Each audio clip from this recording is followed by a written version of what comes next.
Nigerian nurse kindness leads to love. The nurse and the triplets Harmattan morning. The Harmattan wind arrived that year like an angry visitor who had overstayed his welcome.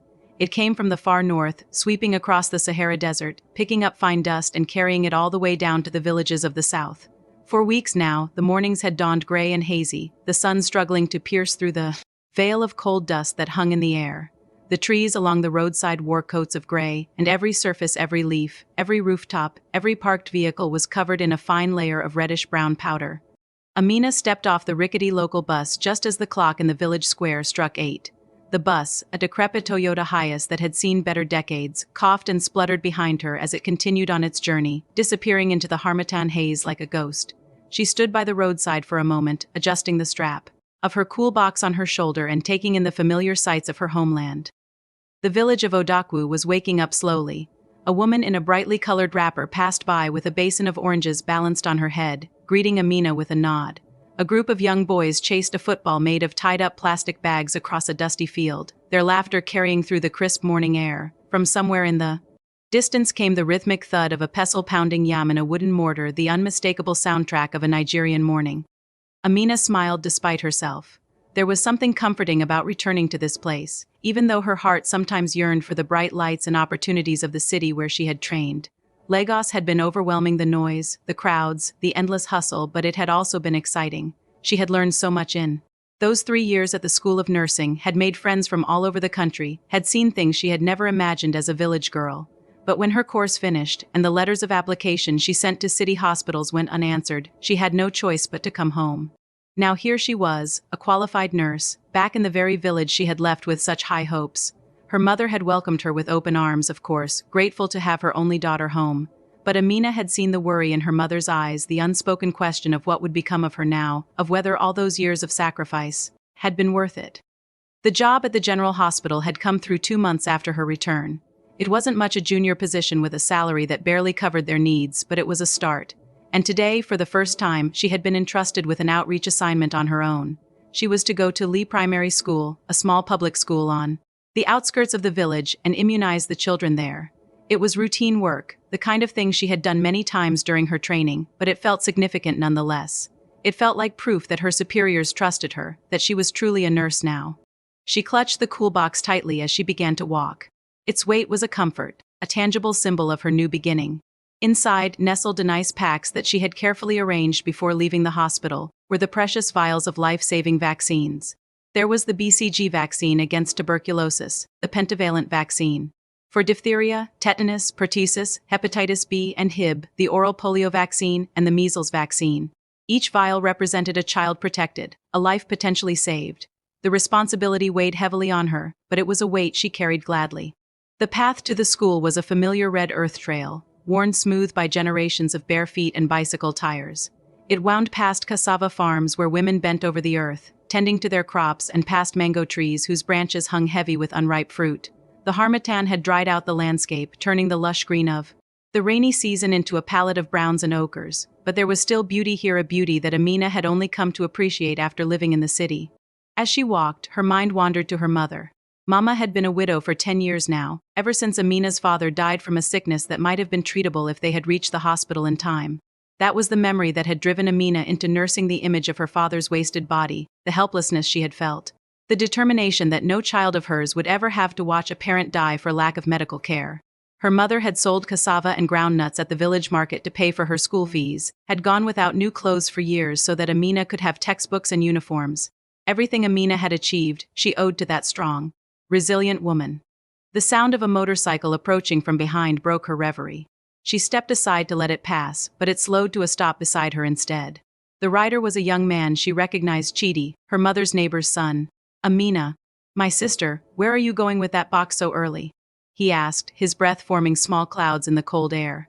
"Good morning, Chidi. I'm going to the primary school." "Work," she replied, shifting the cool box to her other shoulder.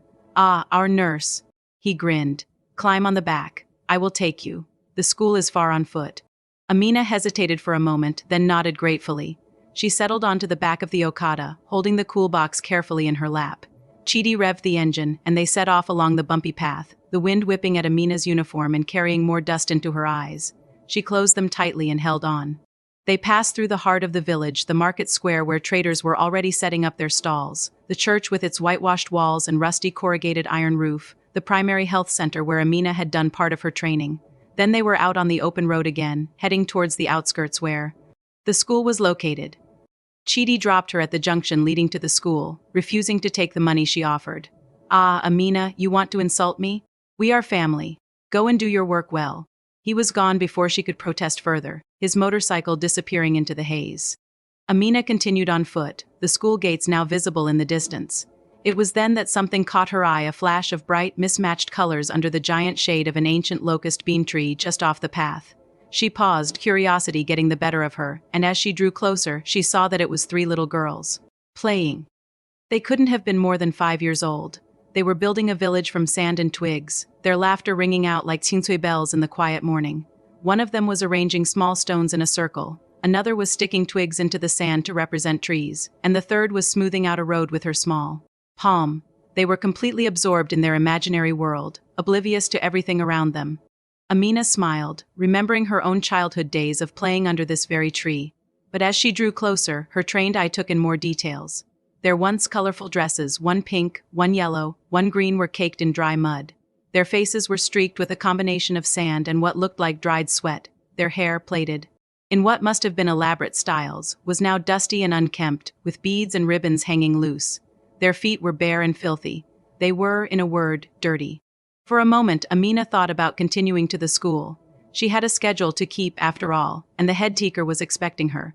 But something held her back. She looked at the girls again, at their identical features, at the dimples in their cheeks even beneath the dust, at the way they moved in perfect synchronization like 3 parts of a single whole. They were triplets, clearly.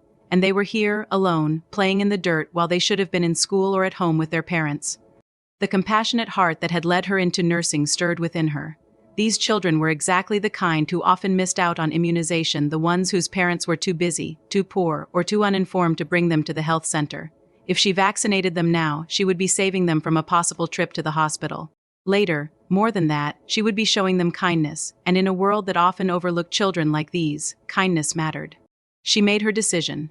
Adjusting the cool box on her shoulder, she stepped off the path and walked towards the locust bean tree. "Good morning, my little princesses," she called out softly, crouching down to their level. The 3 girls stopped their play and looked up at her with identical, striking eyes, large, dark, and full of innocent curiosity. Even covered in dust, they were beautiful children, with the same heart-shaped faces and dimpled cheeks. They stared at her for a long moment, taking in her white uniform, her kind face, the strange box she carried. Finally, the boldest one spoke. "Good morning, Ma," she said, and the other 2 echoed her in perfect unison. Amina's heart melted. "What are you building?" she asked, setting her cool box carefully on the ground. "A house for our mummy," said the bold one, pointing proudly at the sand structure. But before Amina could respond, the second girl added, in a voice that was surprisingly matter-of-fact for such a young child, "But our mummy is in heaven." The third girl nodded silently, her gaze fixed on the cool box with quiet curiosity. The words hit Amina like a physical blow. She looked at the 3 little faces, so innocent, so unaware of the weight of what they had just said, and felt tears prick at the corners of her eyes. She blinked them back quickly, not wanting to upset the children. "Oh, my darlings," she said softly, her voice thick with emotion. "I'm so sorry. I'm sure your mummy is watching you from heaven and is very proud of you. Look at this beautiful house you're building for her." The bold one smiled, pleased by the compliment. "We are building it very big, so she will have plenty of room." "That's wonderful," Amina said, composing herself. She reached out and gently touched the arm of the quiet one. "My name is Amina. I'm a nurse. Do you know what a nurse is?" They all shook their heads, their eyes wide with interest. "A nurse is someone who helps people stay healthy and strong," Amina explained. "And I have some special medicine here that will help you stay healthy too. It will protect you from sicknesses that can make you very ill. Would you like me to give it to you?" The bold one looked uncertain. "Will it hurt?" "You will feel a tiny pinch, like a mosquito bite," Amina promised, "and then it's all done. And after that, I have something special for you. A sweet, a lollipop." At the mention of lollipops, all 3 faces lit up. The quiet one even smiled, revealing a gap where a baby tooth had recently fallen out. "Okay," the bold one declared. As if granting permission, "You can do it." Amina smiled and opened her cool box. She worked quickly and efficiently, her movements practiced and sure. She cleaned each little arm with a spirit-soaked swab, the sharp smell of alcohol filling the air around them. She prepared the first injection, explaining each step as she went along. First, I will clean your arm so it's nice and clean. Then I will give you the medicine. Ready? The bold one nodded bravely, squeezing her eyes shut. Amina administered the vaccine with a quick, gentle motion. The girl winced, her face scrunching up, but she didn't cry. When it was over, she opened her eyes in surprise. That's all? She asked. That's all, Amina laughed. You are so brave. The second girl was next. She watched the needle approach with visible fear, but she held out her arm like her sister had. When the needle pricked her skin, she let out a small squeak and squeezed her eyes shut tightly. But she, too, held back her tears. The third girl, the quiet one, was the most fascinating. She watched the entire procedure with wide-eyed fascination, studying the needle, the syringe, the vial of vaccine, as if she were already planning to become a doctor herself one day.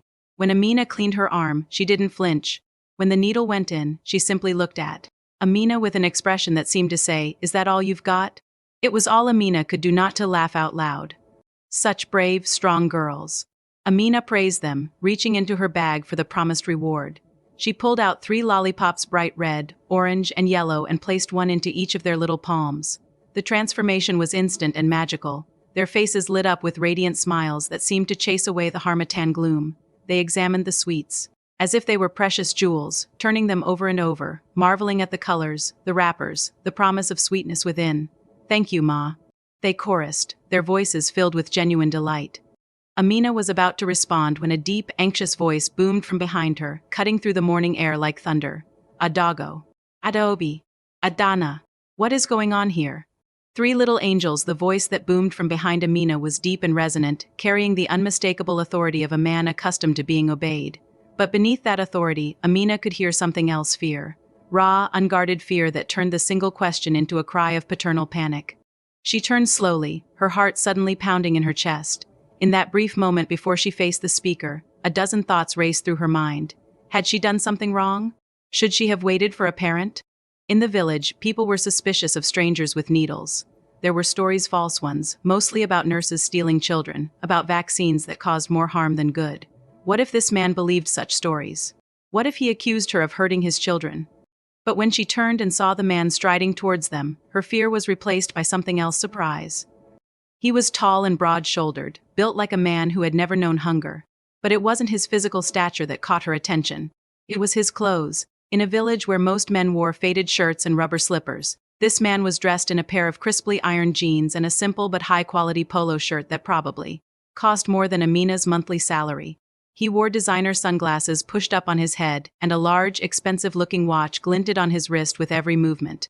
His shoes, genuine leather, by the look of them were covered in a fine layer of red dust, the only sign that he had been walking on village roads. His face, however, told a different story from his clothes.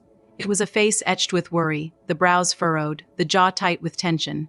His eyes, dark and intense, darted from his daughters to Amina to the cool box on the ground, taking in every detail with the rapid assessment of a man used to evaluating situations quickly. The triplets, upon seeing him, forgot their lollipops entirely. They jumped up from their sand village and ran towards him, 3 small missiles in dusty dresses, wrapping themselves around his legs with the force of their collective joy. "Daddy! Daddy!" They shrieked, all talking at once, their voices tumbling over each other in their eagerness to tell their story. "The nice lady gave us medicine. It was a tiny pinch, Daddy, like a mosquito. She said it will keep us strong. See, my sweet. See. See. Look, Daddy, I got yellow one. And I got red. Mine is orange. Orange is my favorite." The man staggered slightly under the impact of 3 excited 5-year-olds, but he didn't stumble.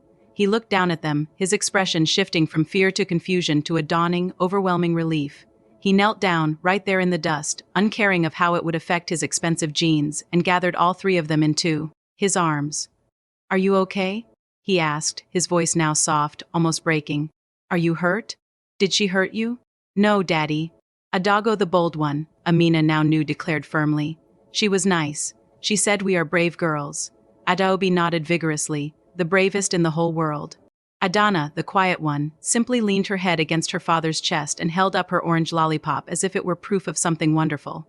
The man hugged them tightly, his eyes closing for a moment as he breathed deeply. When he opened them again and looked up at Amina, she saw that they were glistening with unshed tears.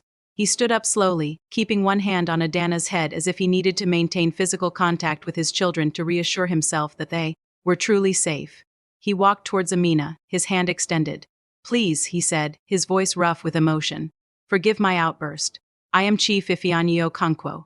His handshake was firm and warm, the handshake of a man who meant what he said and said what he meant. Amina shook his hand, her professional smile firmly in place despite her racing heart. I understand completely, sir. I'm so sorry for not waiting for a parent or guardian. I'm Nurse Amina from the General Hospital. I was on my way to the school for an immunization exercise when I saw your daughters playing here. I thought it would be a good opportunity to include them, to make sure they were protected. I hope I didn't overstep. Overstep. Chief Okonkwo repeated the word as if tasting it. Then he did something unexpected. He laughed a short, rich laugh that seemed to release all the tension from his body. My dear young woman, I am more grateful than you can possibly imagine. He gestured to his daughters, who had returned to their sand village and were now carefully unwrapping their lollipops with the intense concentration of children engaged in a serious operation. Their mother passed away 2 years ago, he said quietly, his voice meant for Amina's ears alone. Cancer, it was quick but not quick enough. She suffered. We all suffered. Amina felt her heart clench again. I'm so sorry, sir. He nodded, acknowledging her sympathy. We live in Lagos. I have a business there, nothing special, just some companies, some investments. He said this with such casual understatement that Amina almost laughed. A man who dressed like this, who carried himself with this kind of confidence, did not have just some companies.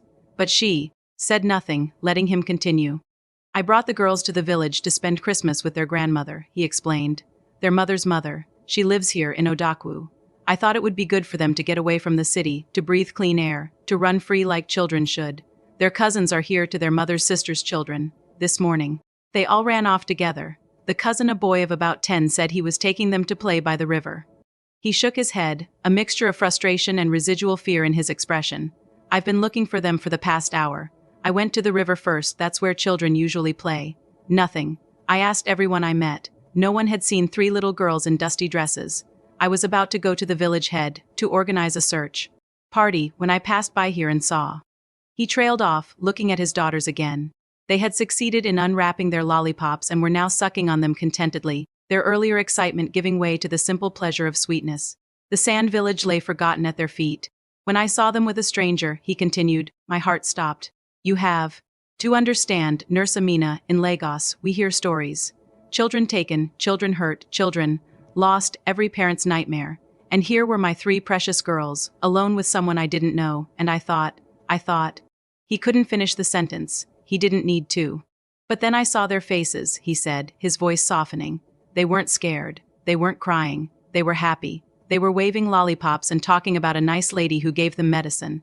And I looked at you, kneeling in the dust with your box of vaccines, and I saw. He paused, searching for the right words. I saw kindness. Pure, simple kindness. You didn't see 3 dirty children and walk away. You saw 3 little girls who needed protection, and you gave it to them, just like that. No questions, no judgment, no waiting for someone to give you permission. Amina felt a blush creep up her cheeks. It's just my job, sir. No, his voice was firm, insistent. It is not just your job. I have met many nurses, Nurse Amina, in the best hospitals in Lagos, in London, in America. Some of them are skilled, some are efficient, some are knowledgeable, but kindness. Genuine, spontaneous kindness? That is rare. That is a gift, and you have it. He reached into his pocket and pulled out a sleek black leather wallet. From it, he extracted a business card. It was heavy in a way that ordinary business cards were not, embossed with gold lettering that caught the harmattan sunlight. He held it out to her.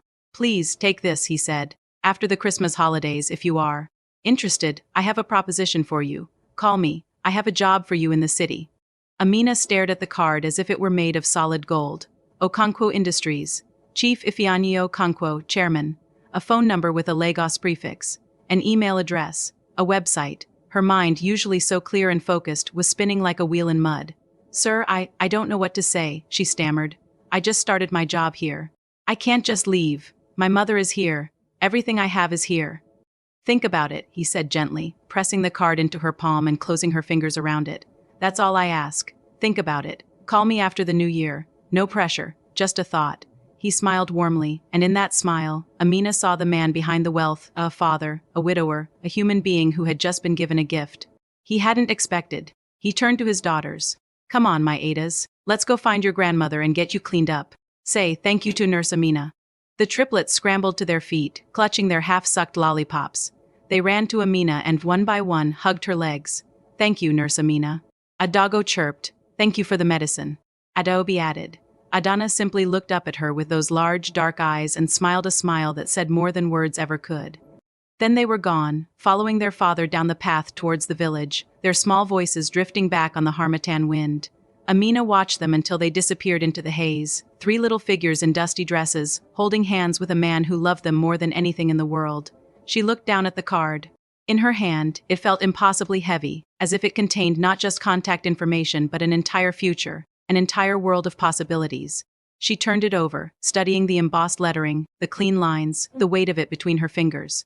Slowly, carefully, she tucked it into her uniform pocket, next to her own small, worn-out identity card. For a long moment she stood there, staring at the spot where the family had disappeared. Then she took a deep breath, adjusted her cool box on her shoulder, and continued her walk to the school. The rest of the immunization exercise passed in a blur. She vaccinated child after child, boys and girls of all ages, some crying, some brave, some curious about the strange nurse with the box of needles. She went through the motions automatically, her body knowing what to do even as her mind wandered elsewhere. She thought about the triplets, Adago, Adaobi, Adana. Three little girls who had lost their mother too young, who played in the dust and built houses for a mummy in heaven. She thought about their father, a billionaire who had been reduced to a trembling mess at the thought of losing his children. She thought about the business card, in her pocket, burning like a secret flame. By the time she finished at the school and caught the local bus back to the village center, the harmattan haze had thickened, turning the afternoon into a soft gray dream. She walked home through the familiar streets, past the market where her mother sold groundnuts, past the church where she had been baptized, past the houses of people she had known all her life. When she finally reached their small mud house, her mother was waiting for her on the veranda, shelling groundnuts into a calabash bowl. She looked up as Amina approached, her dark eyes sharp and knowing despite her years. "You have something to tell me," Mama said. It was not a question. Amina sat down beside her mother on the worn wooden bench. For a long moment she said nothing, just watched the familiar movements of Mama's hands cracking the shells, separating the nuts, letting the empty shells fall into a pile at her feet. Finally, she reached into her pocket and pulled out the business card. She handed it to her mother without a word. Mama took it, held it close to her face to read the embossed lettering. She was not a well-educated woman, she had never learned to read or write beyond the basics, but she could recognize a name, a title, a phone number. She turned the card over in her weathered hands, feeling its weight, its quality. "Who gave you this?" she asked quietly. Amina told her everything. She told her about the three dirty angels under the locust bean tree, about their mother in heaven, about the father who had arrived like a storm and left like a gentle breeze. She told her about the kindness he had seen in her, the job he had promised, the city that awaited if she dared to reach for it. When she finished, Mama was silent for a long time. She continued shelling groundnuts, her hands moving automatically while her mind worked through what she had heard. The only sounds were the crack of shells and the distant bleating of a goat somewhere in the compound. Finally, Mama looked up at her daughter. In her eyes was a light that Amina had not seen in years, a light of hope, of pride, of something that looked almost like joy. "My daughter," she said softly, "when God opens a door, you don't peep through it, you walk through it. That man's children are not like the other village children. Anyone could see that. Anyone could see the quality in them, even through the dust. And yet you didn't see their father's wealth. You didn't see an opportunity for yourself. You saw three children who needed help, and you helped them. That is who you are, Amina. That is who I raised you to be." She reached out and took her daughter's hand, pressing the business card back into her palm. "God brought you to those children for a reason," she said. "Don't you dare ignore it." Amina looked at the card, then at her mother, then at the hazy horizon where the sun was beginning its slow descent towards evening. Somewhere out there, in the city that she had left behind, a new life was waiting for her, a life she had never dared to imagine. She closed her fingers around the card and held on tight, the waiting.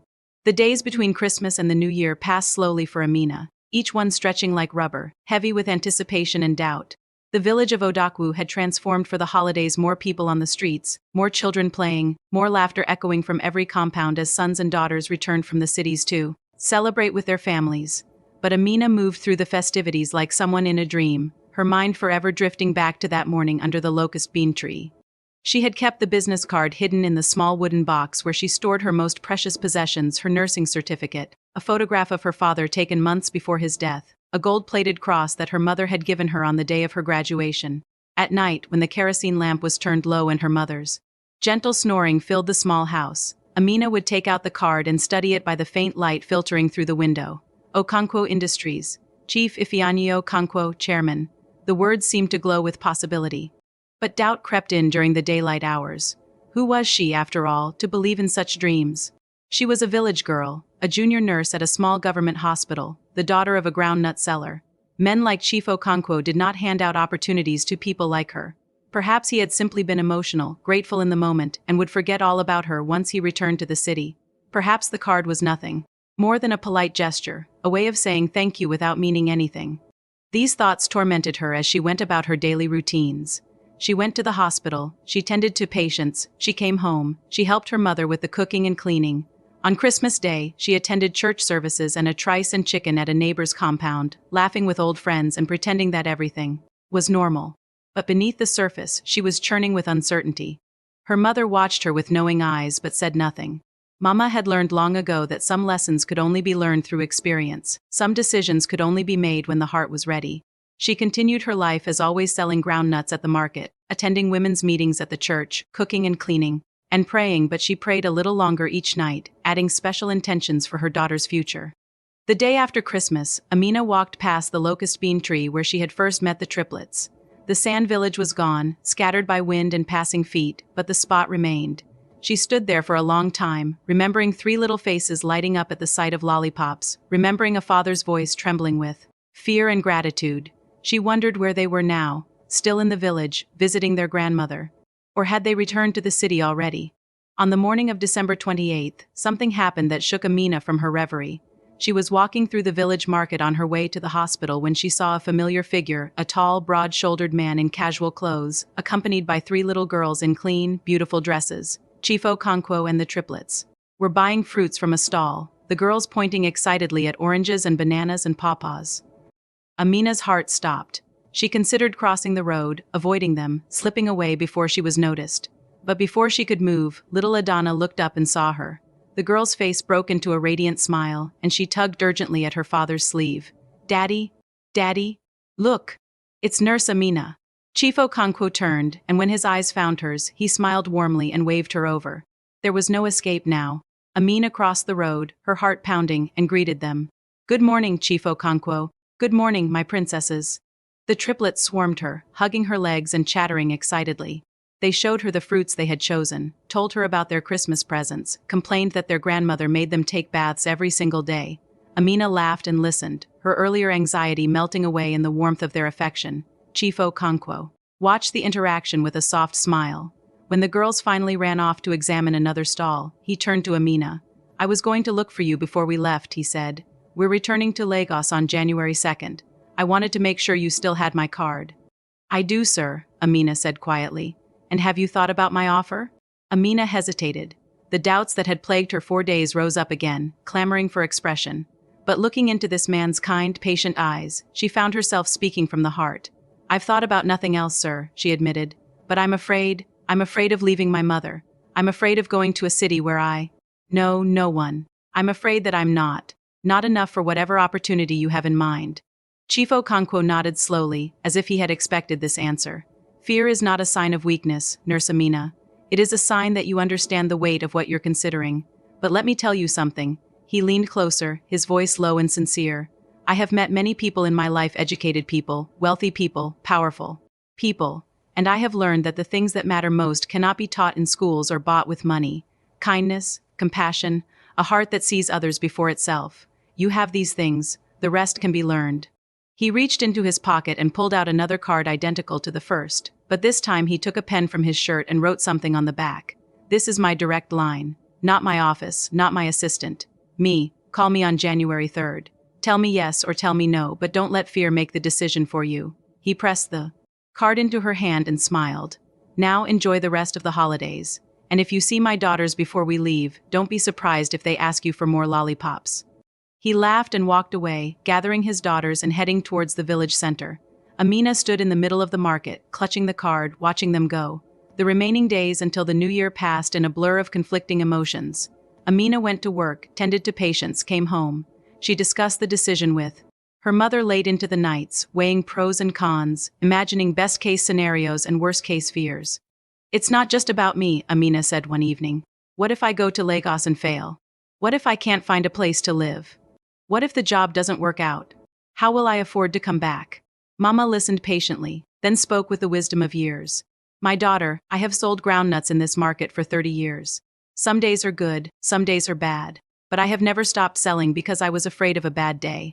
Life is the same. You cannot guarantee success. But you can guarantee that if you don't try, you will always wonder. The night of December 31st, the village came alive with celebration. Church bells rang, drums sounded from multiple compounds, and children ran through the streets with sparklers and homemade fireworks.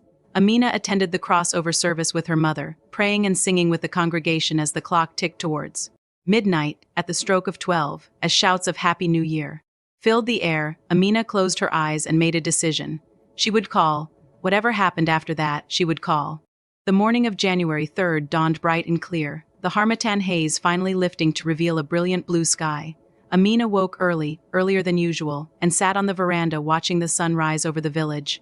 When the clock in the square struck 9, she took a deep breath, pulled out the card with the direct line written on the back and dialed. The phone rang once, twice, 3 times. Hello? It was his voice, warm, familiar, expectant. Chief Okonkwo? Good morning, sir. This is Amina, Nurse Amina, from Odaku. A pause, then a smile in his voice. Nurse Amina, I was hoping you would call. They spoke for 20 minutes. Chief Okonkwo explained everything in detail. The hospital was St. Catherine's Specialist Clinic, located in the highbrow area of Ikoi. It was owned by his good friend, Dr. Thomas Adebayo, a renowned consultant physician who had trained in England and America. The position was for a staff nurse in the pediatric ward, perfect for someone with Amina's skills and temperament. The salary was more than triple what she earned at the general hospital. And there was accommodation, a small but clean one-room self-contained apartment in a staff quarters near the hospital, provided as part of the employment package. The job is yours if you want it, Chief Okonkwo said. Dr. Adebayo is expecting you. All you have to do is show up. Amina's hand trembled as she held the phone. When would I need to start? Tomorrow, next week, next month, whenever you can arrange it. But if you want my advice, come soon. The dry season in Lagos is beautiful, and the girls have been asking about you every day. At the mention of the triplets, Amina's heart swelled. She thought of Adago's boldness, Adaubi's sweetness, Adana's quiet wisdom. She thought of their motherless childhood, their dusty dresses, their house built of sand. Thank you, sir, she said, her voice thick with emotion. Thank you for this opportunity. I don't know how to repay you. Repay me by being happy, he said simply. And by being the same kind, compassionate nurse you were under that tree. That's all I ask. They ended the call with plans for Amina to travel to Lagos the following week. She sat on the veranda for a long time after hanging up, staring at the phone in her hand as if it were a magical object. Then she stood up, walked into the house, and told her mother the news. Mama's reaction was everything Amina had hoped for and more. She wept tears of joy, tears of pride, tears of a mother watching her child take flight. She hugged Amina tightly and whispered prayers over her, calling on God, the ancestors, and every saint she could remember to guide and protect her daughter. The next few days were a whirlwind of activity. Amina resigned from the general hospital, explaining to her bewildered supervisor that she had received an unexpected opportunity in Lagos. She packed her meager belongings into 2 small bags, her uniforms, her books, her few clothes, the precious wooden box with her treasures. She visited neighbors and relatives to say goodbye, accepting their blessings and promises to pray for her.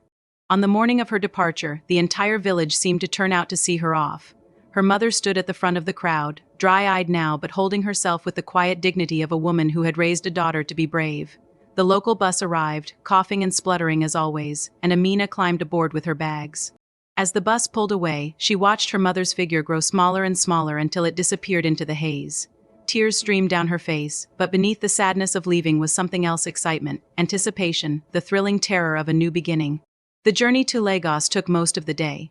The bus rattled through village after village, town after town, the landscape gradually changing from rural farmland to urban sprawl. By late afternoon, they had reached the outskirts of Lagos, and Amina pressed her face to the window, drinking in the sight of the city she had left 3 years ago. It was bigger now, more crowded, more chaotic. High-rise buildings towered over congested roads, and the famous Lagos traffic was as bad as she remembered. But there was energy here, a pulsing, vibrant energy that made her heart beat faster. This was where dreams were made and broken, where the future waited with open arms or closed fists. The bus finally stopped at a chaotic motor park in Oshodi, and Amina stepped out into the noise and heat of Lagos.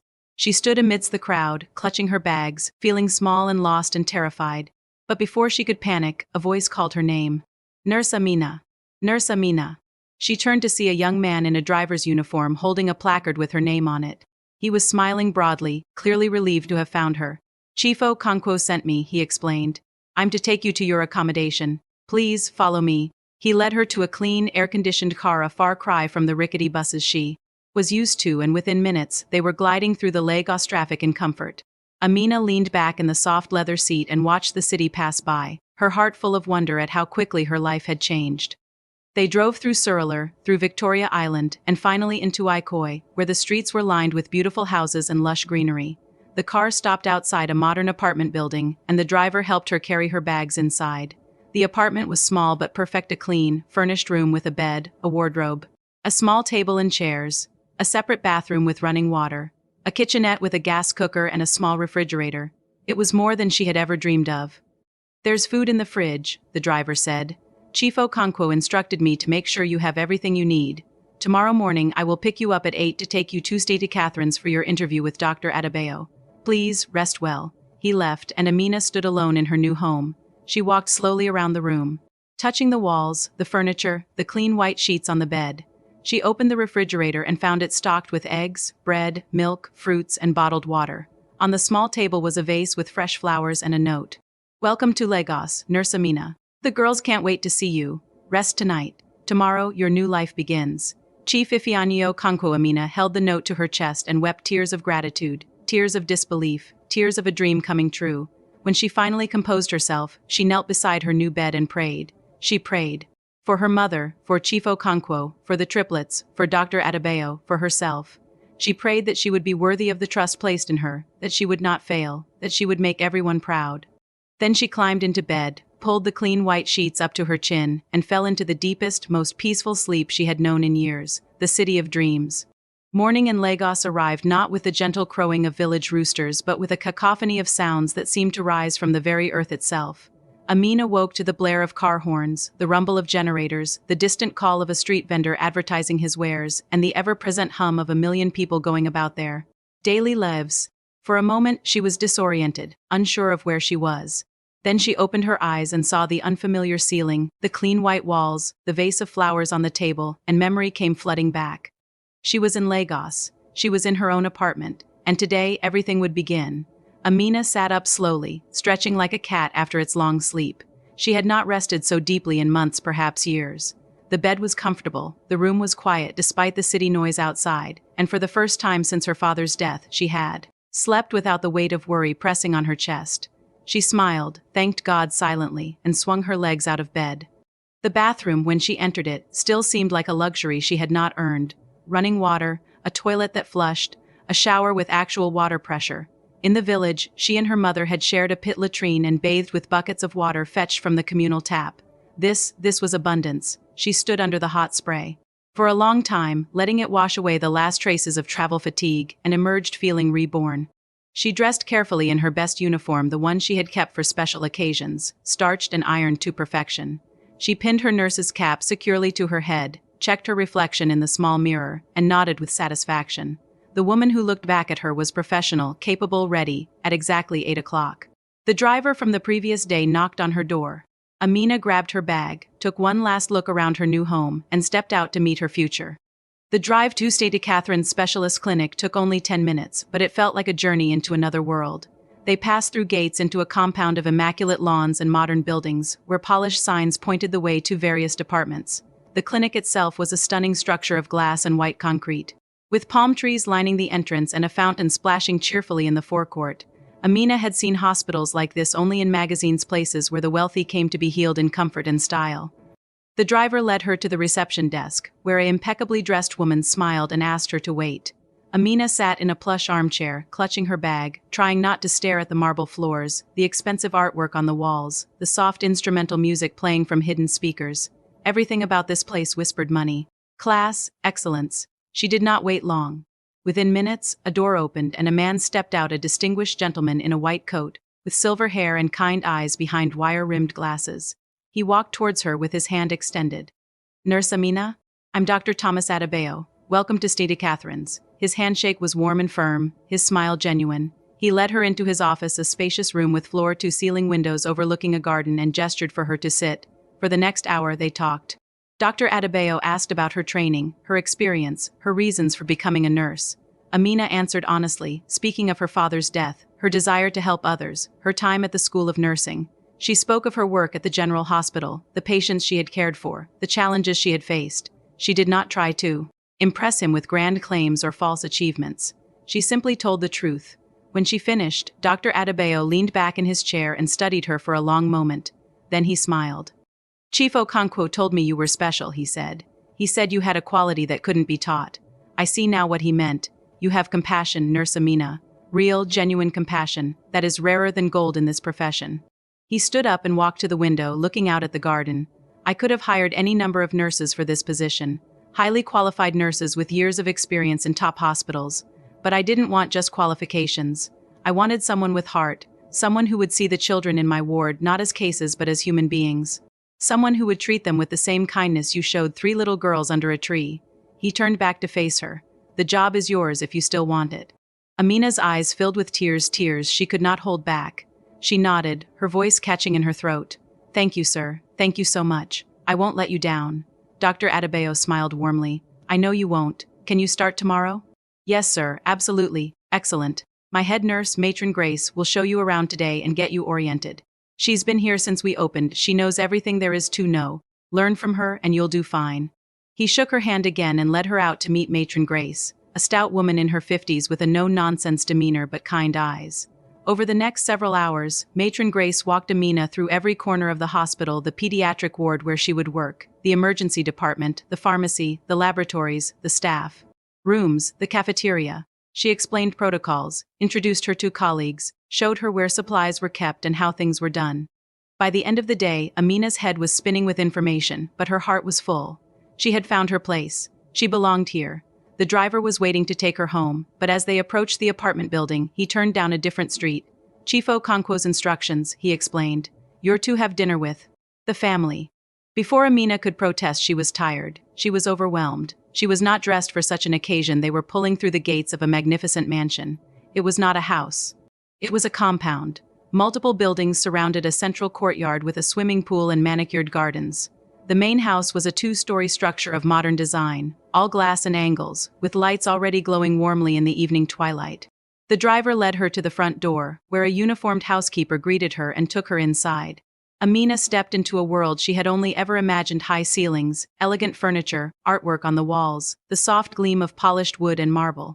It was beautiful, but it was also warm, lived in, with children's toys visible. In one corner and family photographs covering a side table. And then, before she could take another step, 3 small missiles launched themselves at her legs. Nurse Amina. Nurse Amina. You came. The triplets had found her. Adago, Adaobi, and Adana wrapped themselves around her, their little arms squeezing with surprising strength. They were clean now, beautifully dressed in matching outfits, their hair braided with colorful beads. But their faces were the same, the identical features, the dimpled cheeks, the bright, curious eyes. We missed you, Adago declared. Did you bring lollipops? Adaobi asked hopefully. Adana simply looked up at her with that quiet, knowing smile and said nothing. Amina knelt down and hugged them all, laughing with pure joy. She had not realized until this moment how much she had missed them, how much they had come to mean to her in that single encounter under the tree. I didn't bring lollipops this time, she admitted, but I promise I will next time. It's okay, Adago said magnanimously. Daddy said you would come for dinner. We saved you a seat next to us. Amina looked up and saw Chief Okonkwo standing in the doorway, watching the scene with a soft smile. He was dressed casually now, in comfortable home clothes, and he looked more relaxed than she had ever seen him, like a man in his natural element, surrounded by his daughters and the comfort of his home. Nurse Amina, he said warmly. Welcome to my home. I hope you're hungry. Our cook makes the best jollof rice in Lagos. Dinner was an experience Amina would never forget. They ate in a beautiful dining room, at a long table that could have seated 20 but was now occupied by just 5. Chief Okonkwo at the head, the triplets on either side, and Amina placed between Adago and Adana. The food was abundant and delicious. Jollof rice, fried plantains, grilled fish, chicken stew, and a salad of fresh vegetables. The triplets chattered throughout the meal, telling Amina about their day, their toys, their friends, their plans for the weekend. Chief Okonkwo listened and smiled, occasionally adding a comment, but mostly content to watch his daughter's joy. After dinner, they moved to the living room, where the triplets insisted on showing Amina their toys. There were dolls and stuffed animals, building blocks and puzzles, a small play kitchen and a collection of picture books. The girls pulled her from one toy to another, explaining the importance of each with the earnestness of children. Dolly is the oldest, Adago said, holding up a rag doll with button eyes. She takes care of all the other dolls. This is my favorite book, Adobe announced, pressing a well-worn copy of a picture book into Amina's hands. It's about a little girl who finds a magic fish. Will you read it to us? Before Amina could respond, Adana tugged at her sleeve and pointed to a corner where a small tea set was arranged on a low table. She wanted to have a tea party. Amina laughed and agreed to all of it. She read the book, she admired the dolls, she sipped imaginary tea from tiny plastic cups. The triplets were delighted, their laughter filling the room with music. Chief Okonkwo watched from his armchair, a cup of real tea in his hand, his expression one of peaceful contentment. When it was finally time for the girls to go to bed, they protested loudly, demanding that Amina stay forever. It took their father's firm insistence and the promise that Amina would visit again soon to finally get them up the stairs. Amina stood in the living room, listening to their fading voices, and felt a warmth spread through her chest that had nothing to do with the central heating. Chief Okonkwo returned a few minutes later, looking slightly exhausted but happy. They've taken quite a shine to you, he said, gesturing for her to sit. They don't usually warm up to new people so quickly. Their mother's death made them cautious. Amina sat down, suddenly aware of how late it was, how tired she must look. They're wonderful children, sir, you've raised them well. He smiled sadly. I try, but a father can only do so much. They need a mother's touch, a mother's love. He looked at her directly, his eyes searching. I see the way they are with you. The way they relax, the way they laugh, the way they trust. It's been a long time since I've seen them like that. Amina didn't know what to say. She looked down at her hands, folded in her lap. I'm not trying to pressure you, he continued gently. You're here to work, to build your career. I respect that, but I want you to know that you're welcome in this house anytime. Not as an employee, not as a guest, but as family. The girls already think of you that way. I hope in time you might think of us the same. Amina looked up, her eyes glistening. I already do, sir, she whispered. He smiled a smile that lit up his entire face. Good. Now let me have my driver take you home. You have a big day tomorrow. The drive back to her apartment was short, but Amina barely noticed. Her mind was full of the evening, the triplets' laughter, the warm home, the kindness in Chief Okonkwo's eyes. When she finally lay down in her bed, she realized she was smiling. She fell asleep still smiling, dreaming of 3 little girls and a house full of love. White coat, warm heart. The first day at St. Catherine's Specialist Clinic dawned bright and intimidating. Amina arrived an hour early, her uniform freshly pressed, her nerves stretched taut as piano wire. The hospital that had seemed so beautiful 2 days ago now loomed before her like a challenge, a test of whether she truly belonged in this world of wealth and excellence. Matron Grace was waiting for her at the nurse's station on the pediatric ward, a stack of papers in her hand and a no-nonsense expression on her face. But beneath the stern exterior, Amina detected a glimmer of warmth, the warmth of a seasoned professional who had trained many young nurses and taken pride in watching them succeed. Good morning, Nurse Amina, Matron Grace said briskly. I trust you slept well. Today you will shadow me. Watch everything I do. Ask questions when you have them. And remember, in this ward, the children come first. Not the paperwork, not the schedules, not the egos of the doctors. The children. Do you understand? Yes, Matron, Amina replied firmly. Good, let's begin. The pediatric ward at St. Catherine's was unlike anything Amina had ever seen. It was bright and cheerful, with walls painted in soft colors and decorated with murals of animals and cartoon characters. The beds were modern and adjustable, each one equipped with monitors and equipment that Amina had only read about in textbooks. But what struck her most was the atmosphere. Despite the seriousness of illness, despite the beeping machines and the 4 drips and the worried parents, there was a sense of hope here, a feeling that everything possible would be done to make these children well. Matron Grace moved through the ward with the confidence of long experience, introducing Amina to each child and family. There was little Chidi, a boy of 7 recovering from malaria, who greeted them with a gap-toothed smile and a request for more storybooks. There was baby Gozi, only 6 months old, fighting pneumonia with the help of oxygen and antibiotics, her young mother never leaving her bedside. There was Ada, a teenager with sickle cell disease, who had been in and out of hospitals her entire life but still managed to greet everyone with a cheerful good morning, doctors and nurses. Amina's heart went out to each one. She listened to their stories, held their hands, offered words of encouragement.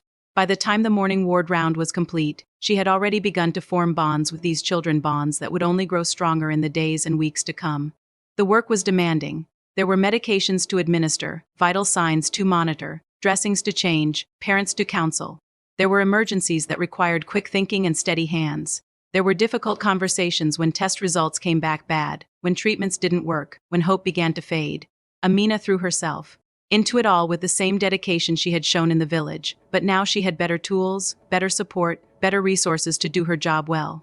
Matron Grace watched her carefully, offering guidance when needed but mostly letting her learn through experience. By the end of the first week, she pulled Amina aside. "You're doing well," she said simply. "Better than I expected, if I'm honest. Most new nurses take weeks to find their rhythm here. You found yours in days. Keep it up." Amina beamed with pride. The approval of Matron Grace, a woman who had seen countless nurses come and go, meant more than any salary or title. But the work was only half of her new life. The other half awaited her on weekends when she visited the Okonkwo mansion. The triplets had made it clear from the beginning that weekly visits were non-negotiable. Every Sunday, without fail, Amina would arrive at the mansion to find 3 little faces pressed against the window, watching. For her car, the moment she stepped through the door, she was mobbed with hugs and kisses and urgent updates on everything that had happened since her last visit. A doggo fell down and scraped her knee. Adobe would report. "But I didn't cry." A doggo would add quickly. "Adana drew a picture of you." Adobe would continue. "It's on the refrigerator." And indeed, there would be a drawing a stick figure in white with a blue cross on its chest, surrounded by 3 smaller stick figures with enormous smiles. Amina treasured each one, keeping them in a folder in her apartment alongside her nursing certificate and her father's photograph. The Sundays took on a beautiful rhythm. Amina would arrive in time for breakfast, which they would eat together on the veranda overlooking the garden. Then she would spend the morning with the girls reading stories, playing games, helping them with the simple homework their nanny assigned. After lunch, they would have quiet time, which usually meant Amina reading while the girls napped or drew or played quietly with their dolls. In the late afternoon, they would do something active, swimming in the pool, playing in the garden, or, on special occasions, going out for ice cream. Chifo Kankwo Ifeanyi, as he had asked her to call him when the girls weren't around, often joined them for parts of the day. He would read his newspapers on the veranda while they played, or swim laps in the pool while the girls splashed in the shallow end, or take them all out for drives along the Lekki coastline. He was a quiet presence, content to observe, but Amina could feel his attention on her, warm, appreciative, growing deeper with each passing week. One Sunday evening, after the girls had been put to bed, Ifeanyi and Amina sat on the veranda, watching the lights of Lagos twinkle in the distance. A cool breeze carried the scent of flowers from the garden, and the silence between them was comfortable, easy. "The girls have changed," Ifeanyi said quietly, breaking the stillness. "Since you came into our lives, they've changed." Amina turned to look at him. "In what way?" He considered his words carefully.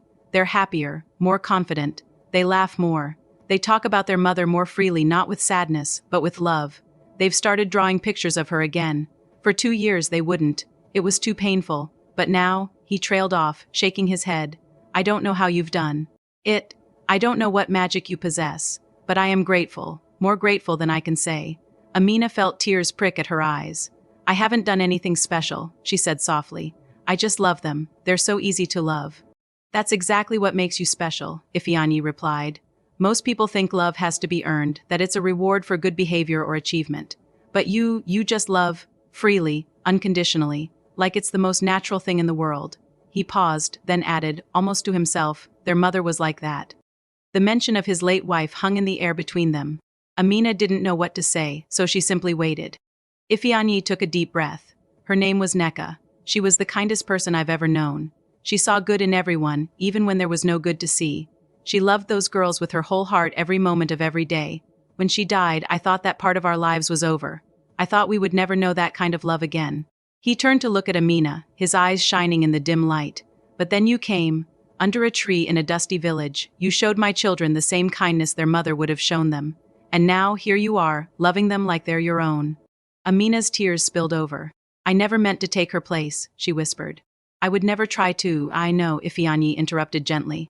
"That's not what I'm saying. No one could take Neka's place. But that doesn't mean there isn't room in their hearts or in mine for someone new. Someone who loves us the way you do." He reached out and took her hand. His touch was warm, gentle, questioning. "I'm not asking for anything you're not ready to give," he said. "I know you're building your career, finding your feet in a new city. I know this is all overwhelming. But I want you to know that my feelings for you have grown beyond gratitude, beyond friendship. And I hope that you might feel something too." Amina looked At their joined hands, then up into his eyes. In them, she saw vulnerability, hope, the fear of rejection, emotions she had never expected to see in a man as powerful and successful as Chief Ifeanyi Okonkwo. "I do feel something," she admitted, her voice barely above a whisper. "I've tried not to. I've told myself it's just gratitude for your kindness, just affection for the girls. But it's more. It's been more for a while." Ifeanyi's face broke into a smile of relief, of joy, of hope renewed. He squeezed her hand gently. Then, "We'll take it slow," he said. "We'll let it grow naturally. There's no rush. We have time." Amina nodded, smiling through her tears. They sat together on the veranda for a long time after that, holding hands, watching the lights of the city, saying nothing but feeling everything. The weeks that followed were some of the happiest of Amina's life. At the hospital, she flourished, earning the respect of colleagues and the love of patients. Little Chidi, the boy with malaria, was discharged with a clean bill of health, and his mother hugged Amina so tightly she could barely breathe. Baby Gozi recovered from pneumonia and began to thrive, her grateful mother naming Amina as the baby's godmother. Ada, the teenager with sickle cell, started writing poetry again, and she dedicated her first new poem to Nurse Amina, who taught me that pain doesn't have to be the end of the story. At the mansion, her relationship with the triplets deepened into something beautiful and profound. They no longer called her Nurse Amina except when they were pretending to be patients in their games. Now she was simply Amina, spoken with the casual intimacy of family. They told her their secrets, their fears, their dreams. They crawled into her lap when they were sad. They demanded her attention when they were happy. They loved her without reservation, without condition. And Ifeanyi, he was true to his word. They took it slow. They went on walks together while the girls were in school. They had dinner alone after the children were asleep. They talked for hours about everything and nothing, their childhoods, their hopes, their fears, their dreams. Amina learned that beneath the billionaire exterior was a man of deep feeling, of quiet strength, of profound loneliness since his wife's death. And Ifeanyi learned that beneath the humble nurse's uniform was a woman of fierce intelligence, of unwavering compassion, of a strength forged in the fires of poverty and loss. By the time the rainy season arrived in Lagos, washing the city clean and turning everything green, their love had grown deep roots. It was not the frantic passion of youth, but something quieter, more substantial, the kind of love that could withstand storms. One evening, as thunder rolled across the sky and rain lashed against the windows, the triplets climbed into Amina's lap and announced their verdict. "You should marry our daddy," Adago declared matter-of-factly. Amina choked on her tea. "What? Adago?" Adobe scolded, but she was grinning. "You weren't supposed to say it like that." Adana, as usual, said nothing, but her smile spoke volumes. Ifeanyi, who had been reading in his armchair, lowered his newspaper with an expression of amused surprise. "And what makes you say that, my darling?" Adago rolled her eyes with the exaggerated drama of a 5-year-old. "Because she's already our mummy. She just doesn't live here yet." Adobe nodded vigorously. "And when you marry her, she can live here forever and ever." Adana climbed off Amina's lap and went to her father, tugging at his sleeve. When he leaned down, she whispered something in his ear. Ifeanyi's face softened, and he looked at Amina with an expression that made her heart stop. "What did she say?" Amina asked. Ifeanyi smiled. She said, "Daddy, Amina makes us happy. Please don't let her go." Amina's eyes filled with tears that seemed to come so easily these days, but always for the right reasons. She looked at the 3 little girls who had captured her heart under a tree in a dusty village, and at the man who had given her a chance at a new life. "I'm not going anywhere," she promised. The thunder rolled, the rain fell, and in that warm room filled with love, Amina knew that she had finally found her home, the proposal that wasn't. The rainy season settled over Lagos like a comforting blanket, turning the city from dusty chaos into a lush, green metropolis. The streets ran with water, the gutters swelled, and the famous Lagos traffic became even more unpredictable as drivers navigated flooded roads and sudden downpours. But inside the Okonkwo mansion, life had taken on a warm, cozy rhythm that Amina had come to treasure. The triplets had started school, a small, exclusive private school in Ikoyi that catered to the children of Lagos's elite. Every morning, Amina would arrive early to help with the morning routine, braiding hair, packing lunches, and refereeing the inevitable disputes about who got to wear which hair clips. Then she would kiss each girl goodbye, watch them climb into the school car, and head to St. Catherine's for her shift. The hospital had become her second home. She had been promoted twice in the months since her arrival, first to senior staff nurse, then to pediatric ward supervisor. Dr. Adebayo had taken her under his wing, mentoring her, pushing her to pursue additional certifications, and speaking of her with pride to anyone who would listen. Matron Grace had retired, and in her farewell speech, she had pointed to Amina and said, "That one will go far. Mark my words." But it was the weekends that Amina lived for. Saturdays were for adventures, trips to the beach, visits to the museum, picnics in the park. The triplets had become her constant companions, their small hands always reaching for hers, their voices always calling her name. Sundays were for quiet church in the morning, then long afternoons. At home, reading and playing and napping together on the big sofa in the living room. Ifeanyi was always there, a steady, reassuring presence. Their relationship had deepened in ways that surprised them both. They finished each other's sentences now, knew each other's moods without words, could communicate with a single glance across a crowded room. The love that had begun as a slow, careful thing had blossomed into something rich and full and undeniable. And yet, neither of them had spoken of marriage since that rainy evening when the triplets had declared their verdict. Amina sometimes wondered why. She knew Ifeanyi loved her, he showed it in 1,000 small ways every day. She knew he trusted her, she had access to every part of his life, his home, his heart. But the question hung in the air between them, unasked and unanswered. The triplets, however, had no such patience. Mummy Amina, Adago said one Saturday morning, using the name that had become second nature to all of them, "When are you and Daddy getting married?" Amina, who was braiding Adaubi's hair, paused mid-motion. "What makes you think we're getting married?" Adago rolled her eyes, a gesture she had perfected over the past months. "Because that's what people do when they love each other. They get married, like in the movies." Adaubi twisted around to look at Amina. "Are you going to wear a white dress? With a long train? And flowers in your hair?" Adana, who was drawing at the small table nearby, looked up and nodded eagerly, clearly invested in the wedding planning. Amina laughed and gently turned Adaubi's head back around. "I don't know about any wedding. Your daddy and I haven't talked about it." "Then you should talk about it," Adago declared. "Tonight, we'll go to bed early so you can have privacy." The matter was settled as far as the triplets were concerned. That evening, they went to bed with unusual cooperativeness, kissing Amina goodnight with knowing smiles and whispering loudly to each other about dresses and flowers and cake. Amina and Ifeanyi sat on the veranda after dinner, the sounds of the city muted by the steady rhythm of rain on the roof. They sipped wine and watched the lightning dance across the sky, and for a long time neither spoke. Finally, Ifeanyi broke the silence. "The girls have been plotting again." Amina smiled. "They're very determined. Wedding planners, they are." He paused, then added quietly, "They're not wrong, you know." Amina's heart skipped a beat. She turned to look at him, but his eyes were on the storm. "I've been thinking about this for a long time," he continued. "About us, about what we have, about what I want." He finally looked at her, and in his eyes she saw vulnerability, hope, fear. "I love you, Amina. I love you more than I thought it was possible to love again. You've brought light back into my life, into my daughter's lives. You've healed wounds I thought would never heal. You've given us a family again." He reached into his pocket and pulled out a small velvet box.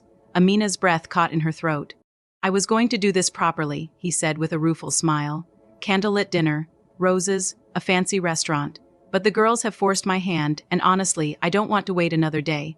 He opened the box to reveal a stunning diamond ring, elegant, timeless, perfect. "Amina, will you marry me?" For a moment, Amina couldn't speak. Tears streamed down her face as she looked at the ring, at the man she loved, at the life they had built together. She thought of the dusty village road, the 3 dirty angels under the tree, the business card that had changed everything. She thought of her mother's words, "When God opens a door, you don't peep through it, you walk through it." "Yes," she whispered. "Yes, Ifeanyi, I will marry you." He slipped the ring onto her finger, it fit perfectly, and kissed her with a tenderness that made her heart sing. The rain fell harder, the thunder rolled, and somewhere upstairs, 3 little girls were probably pressing their ears to the floor, trying to hear what was happening, when they finally broke apart, laughing and crying at the same time. Ifeanyi pulled her close and held her. "Thank you," he murmured into her hair. "Thank you for saying yes. Thank you for coming into our lives. Thank you for being you." Amina held him tightly, her ring glinting in the veranda light. "I should be the one thanking you. You gave me a chance when I had nothing. You believed in me when I didn't believe in myself. You gave me a family." They stayed on the veranda for a long time after that, wrapped in each other's arms, watching the storm rage and subside. When they finally went inside, they found 3 little girls pretending to be asleep on the landing, their eyes squeezed shut but their smiles impossible to hide. "All right, you little monkeys," Ifeanyi laughed. "Come and give your future mother a goodnight kiss." The triplets erupted from their hiding place, swarming Amina with hugs and kisses and excited questions. "Can we be flower girls? Can we have cake with pink icing? Can we call you Mummy for real now?" Amina knelt down and gathered them all into her arms. "You can call me Mummy whenever you want, and yes to flower girls, and yes to pink icing, and yes to everything." The weeks that followed were a whirlwind of wedding planning. The triplets threw themselves into preparations with the same enthusiasm they brought to everything, insisting on being involved in every decision. They accompanied Amina to choose her wedding dress, pronouncing the final choice a beautiful white gown with delicate lace, sleeves perfect for a princess. They sampled cakes at multiple bakeries, eventually settling on a three-tiered creation with buttercream roses in shades of pink and purple. They practiced their flower girl walks up and down the mansion's long hallway, scattering imaginary petals with great solemnity. Ifeanyi watched it all with amused contentment, occasionally stepping in to mediate disputes or offer opinions, but mostly just basking in the joy that had become their daily reality. He had never seen his daughters so happy, so excited, so full of life, and the woman who had made it all possible was about to become his wife. Amina's mother arrived from the village a week before the wedding, and the reunion was emotional. Mama had aged in the months since Amina left, but her eyes were bright with pride as she toured the mansion, met the triplets, and embraced Ifeanyi like a long-lost son. "You have taken good care of my daughter," she said to him, her voice thick with tears. "God will bless you. Your daughter has taken even better care of us," Ifeanyi replied. "She has given us a gift we can never repay." Mama nodded, satisfied. She spent the week helping with last-minute preparations, teaching the triplets how to make traditional dishes, and sharing stories of Amina's childhood that made everyone laugh and cry in equal measure. The wedding day dawned clear and beautiful, a gift from the heavens after weeks of rain. The ceremony was held in a small garden at the mansion, surrounded by flowers and close friends. Dr. Adebayo was there, along with colleagues from St. Catherine's. A few of Ifeanyi's business associates attended, looking slightly out of place in the intimate setting but clearly happy for their friend. And the triplets, of course, stole the show in their matching pink dresses, scattering rose petals with more enthusiasm than accuracy. When Amina walked down the aisle on the arm of her mother, there was no father to give her away, but Mama had insisted on the honor. She saw Ifeanyi waiting for her, tears streaming down his face. The triplets stood beside him, also crying, also smiling, their small faces radiant with joy. The ceremony was simple but profound. They exchanged vows they had written themselves, promising to love and cherish each other for all the days of their lives.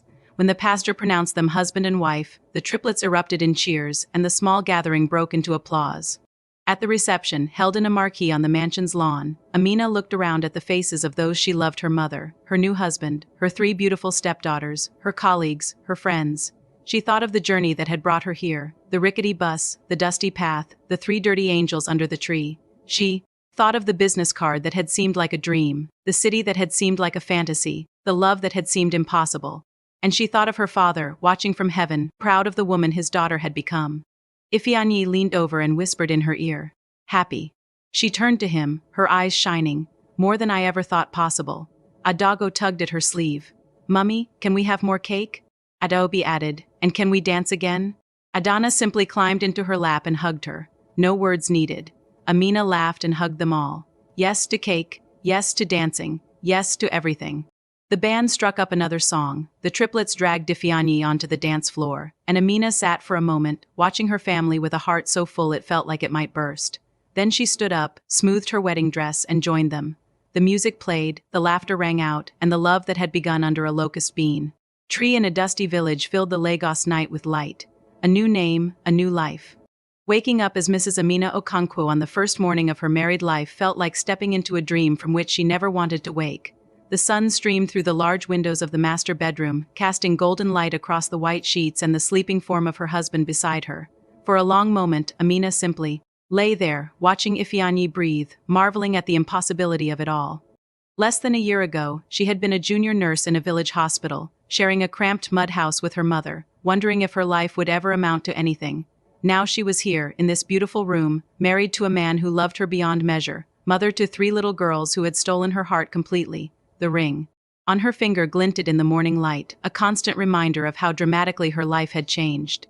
Ifeanyi stirred beside her, his eyes fluttering open. When he saw her watching him, a slow smile spread across his face. "Good morning, Mrs. Okonkwo," he murmured, his voice rough with sleep. "Good morning, Chief Okonkwo," she replied, matching his teasing tone.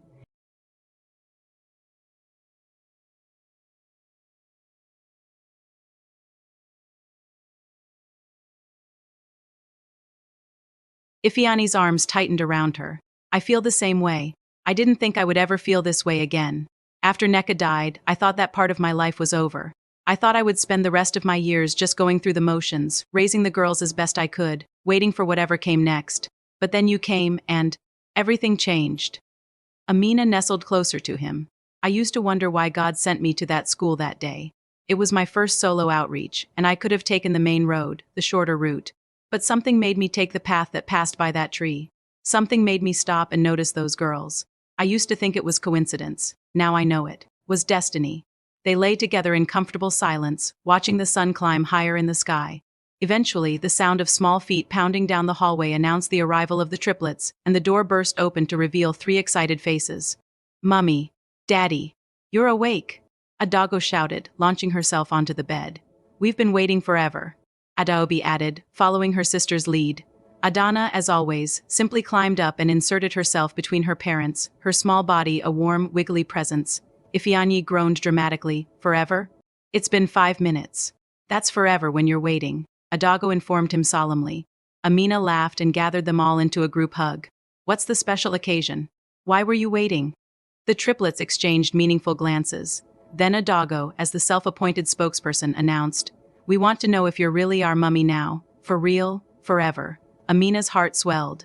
She looked at each small face in turn, Adago's bold confidence, Adaobi's sweet earnestness, Adana's quiet wisdom, and felt tears prick at her eyes. "Yes," she said softly, "I'm really your mummy now, for real, forever." The triplets erupted in cheers, bouncing on the bed with uncontainable joy. Ifeanyi watched them with a smile, his arm around Amina, his eyes bright with happiness. "Can we call you mummy all the time?" Adaobi asked, "Even at school?" "Even at school," Amina confirmed.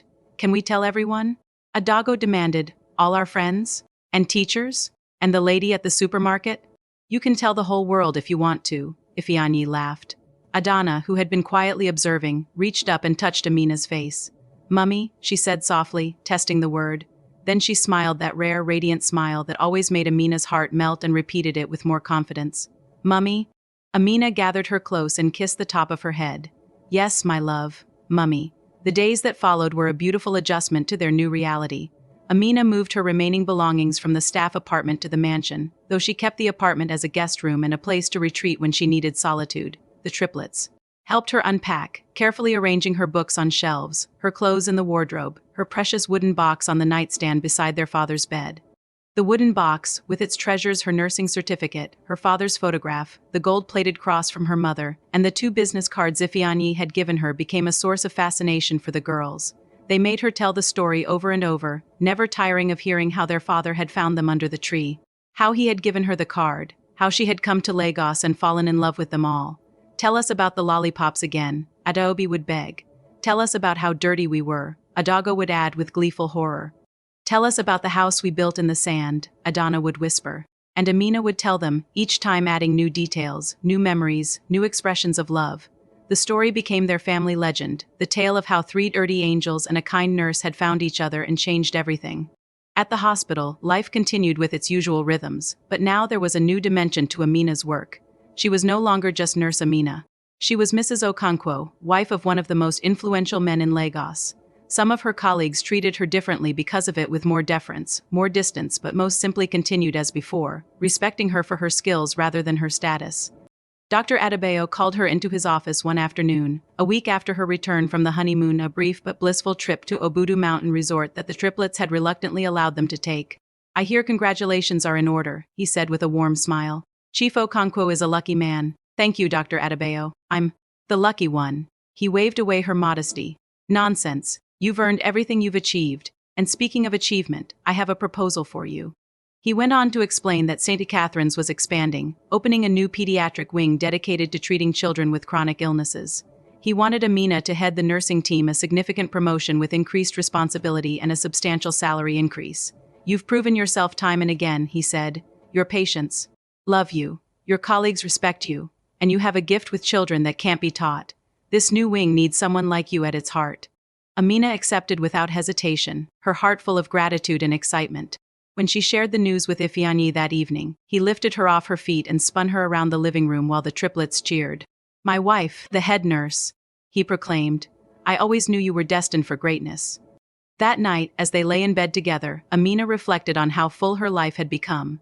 She had a husband who adored her, 3 daughters who called her mummy, a career that fulfilled her, and a future brighter than she had ever imagined.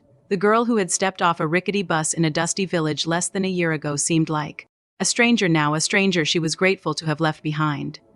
But she never forgot where she came from. Every month, she sent money to her mother in the village, more than Mama could possibly need, but Amina insisted. She also sent supplies to the general hospital where she had started her career, ensuring that other young nurses would have better tools than she had, and she made sure the triplets knew about their grandmother in the village, taking them to visit during holidays so they would never forget their roots. One evening, as she tucked the girls into bed, Adana looked up at her with those knowing eyes. "Mummy," she said softly, "are you happy?" Amina knelt beside the bed and took the small hand in hers. "I'm the happiest I've ever been, my love. Why do you ask?" Adana considered the question seriously, as she did everything. "Because sometimes you look sad, when you think we're not watching. Like you're remembering something." Amina was startled by the child's perception. It was true sometimes, in quiet moments, she did think of her father, of the struggles of her childhood, of the long road that had brought her here. But sadness? No, that wasn't the right word. "I'm not sad, my darling," she explained gently. "Sometimes I'm just amazed that this is my life. Amazed that I have you and your sisters and your daddy. Amazed that dreams really do come true." Adana nodded, satisfied with the answer. She squeezed Amina's hand and closed her eyes. "I'm amazed too," she whispered, "that you're my mummy." Amina kissed her forehead and stood up, blinking back tears. She looked at the three small figures in the matching beds, Adago already sprawled sideways, Adobe curled in a tight ball, Adana neat and peaceful, and felt her heart overflow with love. In the hallway, Ifeanyi was waiting for her. He wrapped his arms around her from behind and rested his chin on her shoulder. "Everything okay?" "Everything is perfect," she replied, "more than perfect." They stood there for a long moment, listening to the soft sounds of their children sleeping, the distant hum of the city, the quiet beat of their hearts together. "I used to think that my life ended when Neka died," Ifeanyi murmured. "I used to think I would never be truly happy again, but now I know that life doesn't end, it changes. It takes unexpected turns, and sometimes, if you're very lucky, it brings you exactly what you didn't know you needed." Amina turned in his arms and looked up at him. "And what's that?" He smiled and kissed her forehead. "You, the girls, this, all of it." They walked hand in hand to their room, leaving behind the sleeping angels and the life they had built together. Outside, the Lagos night hummed with its endless energy, but inside the Okonkwo mansion, there was only peace. Shadows of the past, the Harmattan season returned to Lagos, bringing with it the familiar haze of dust and the crisp, cold mornings that reminded Amina of her first encounter with the triplets. It had been exactly 1 year since that day under the locust bean tree, and the anniversary stirred emotions she hadn't expected. She stood at the window of the master bedroom, watching the sun struggle through the dusty haze, and thought about how much had changed. 1 year ago, she had been a poor village nurse with nothing but a dying mother, a faded uniform, and a heart full of dreams she was afraid to acknowledge. Now she was Mrs. Amina Okonkwo, mother to 3 beautiful girls, wife to a man who loved her deeply, and head nurse of the pediatric wing at one of Lagos's finest hospitals. The contrast was almost too much to comprehend. Ifeanyi came up behind her and wrapped his arms around her waist. "You're up early, thinking about something?" She leaned back against him, grateful for his warmth. 1 year ago today, I met your daughters under that tree." He was silent for a moment, processing. Then he tightened his arms around her. 1 year ago today, my life changed forever, and I didn't even know it yet. Neither did I. She turned in his arms to face him. "Ifeanyi, do you ever think about how different things could have been? What if I had taken the main road that day? What if the girls had been playing somewhere else? What if?" He pressed a finger to her lips, silencing her. Don't think about what ifs. We're here together because we're meant to be here. That's all that matters." She nodded, but the thoughts lingered. They stayed with her through breakfast, through the chaos of getting the triplets ready for school, through her drive to the hospital. They followed her into the pediatric wing, where sick children and worried parents waited for her care and compassion. The day passed in its usual busy rhythm, but Amina found herself distracted, her mind drifting to memories of the village, of her mother, of the life she had left behind. She called Mama during her lunch break, and they spoke for nearly an hour about the village, about the weather, about the money Amina had sent for repairs to the family home. Mama's voice was warm and proud, and by the end of the call, Amina felt somewhat settled. But the universe, it seemed, had other plans. Late that afternoon, as she was preparing to leave for the day, a new patient was admitted to the pediatric wing, a little boy of about 4, severely malnourished, with the hollow eyes and distended belly that spoke of prolonged hunger. He was accompanied by a young woman who could not have been more than 20, thin and tired-looking, with the same hollow eyes as her son. Amina's heart clenched at the sight. She had seen children like this before, in the village hospital, children whose families could barely afford one meal a day, let alone proper nutrition and health care.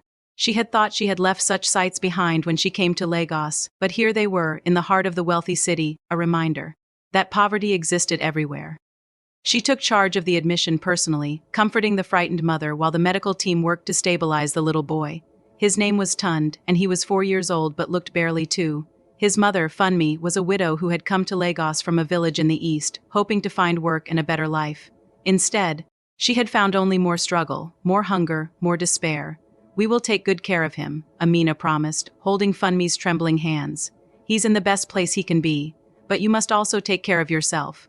When was the last time you ate?" Funmi looked away, ashamed. "I had some bread this morning. I gave the rest to Tund." Amina's heart broke. She called for food to be brought from the hospital cafeteria, a proper meal, hot and nourishing, and sat with Funmi while she ate, listening to her story, offering what comfort she could. By the time she left the hospital that evening, it was long past dark. The triplets had been put to bed hours ago, and Ifeanyi was waiting for her in the living room, concern etched on his face. "You're late. Is everything all right?" Amina sank onto the sofa beside him, exhausted emotionally and physically. She told him about Tund and Funmi, about the little boy's condition, about the mother's desperation. As she spoke, tears she hadn't realized she was holding back began to flow. "It's not fair," she whispered. "It's not fair that some children have everything like our girls and others have nothing. It's not fair that a mother has to watch her child starve because she can't afford food. It's not fair, Ifeanyi." He held her while she cried, saying nothing, just letting her release the pain she had been carrying all day. When her tears finally subsided, he spoke quietly. "No, it's not fair. The world is full of unfairness. But you make a difference. Every day, you make a difference. That little boy is alive because of you. His mother has hope because of you. That matters, Amina. It matters more than you know." She looked up at him, her eyes red and swollen. "I know, but sometimes it doesn't feel like enough." "Then do more," he said simply. "We have resources. We have influence. We can help more than just the patients who come through the hospital doors. Let's think about it together. Let's figure out what we can do." The idea planted itself in Amina's mind and grew over the following days and weeks. She visited Tund every day, watching him slowly regain strength, watching his eyes lose their hollow look and gain the spark of a normal child. She talked with Funmi about her plans, her dreams, her fears, and she began to formulate a vision. At the end of Tund's 3-week stay, he was discharged, still thin, still fragile, but on the road to recovery. Funmi hugged Amina with desperate gratitude, promising to take good care of her son, promising to find work, promising to never give up. But Amina knew that promises were easier made than kept.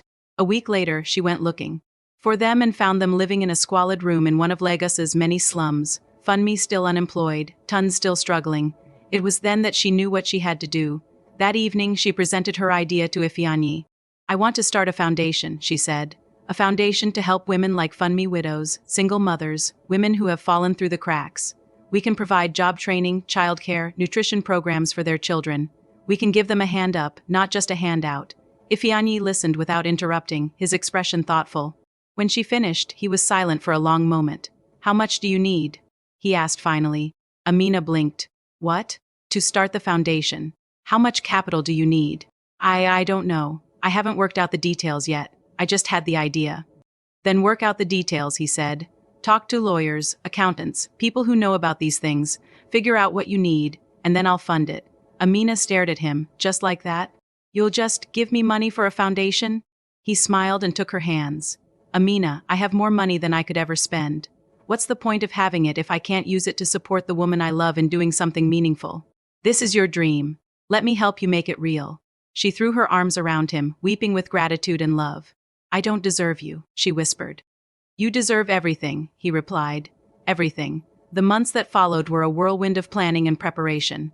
Amina worked with lawyers to establish the Neka Amina Foundation, named in honor of Ifeanyi's late wife and Amina herself, a symbol of their combined love and commitment. She worked with accountants to set up budgets and financial controls. She worked with social workers to design programs that would actually make a difference. And through it all, she continued her work at the hospital, continued being a mother to the triplets, continued being a wife to Ifeanyi. She was busier than she had ever been, but she had never felt more alive. The triplets watched her whirlwind activities with fascination. They wanted to be involved, of course, and Amina found ways to include them. They helped sort donated clothes and toys for the foundation's clients. They drew pictures to hang in the foundation's small office. They insisted on meeting Tund, declaring him their new friend and promising to protect him from all harm. FundMe, for her part, became the foundation's first success story. With Amina's help, she enrolled in a vocational training program and learned tailoring.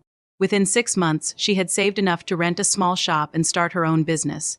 She named it Amina's Grace in honor of the woman who had changed her life. On the day of the shop's grand opening, Amina stood with FundMe outside the small storefront, watching the triplets dance in the street with Tund, their laughter ringing out in the Lagos afternoon. "Thank you," FundMe said quietly, tears in her eyes. "I was ready to die. I had given up. But you wouldn't let me. You saw me when I was invisible." Amina hugged her tightly. "You were never invisible. You just needed someone to see." As she watched the children play, Amina thought about the strange turns of fate that had brought her here: a dusty village, 3 dirty angels, a business card, a new life, and now a foundation that would help countless others find their own new lives. The shadows of the past still lingered: the memory of her father's death, the struggles of her childhood, the poverty she had escaped, but they no longer haunted her. They had become fuel for her fire, motivation for her mission. That night, as she tucked the triplets into bed, Adana looked up at her with those knowing eyes. "Mummy, are you happy?" Amina smiled and kissed her forehead. "Happier than I ever dreamed possible, my love. Because of us? Because of you, because of your sisters, because of your daddy, and because I get to help people, like I always wanted to."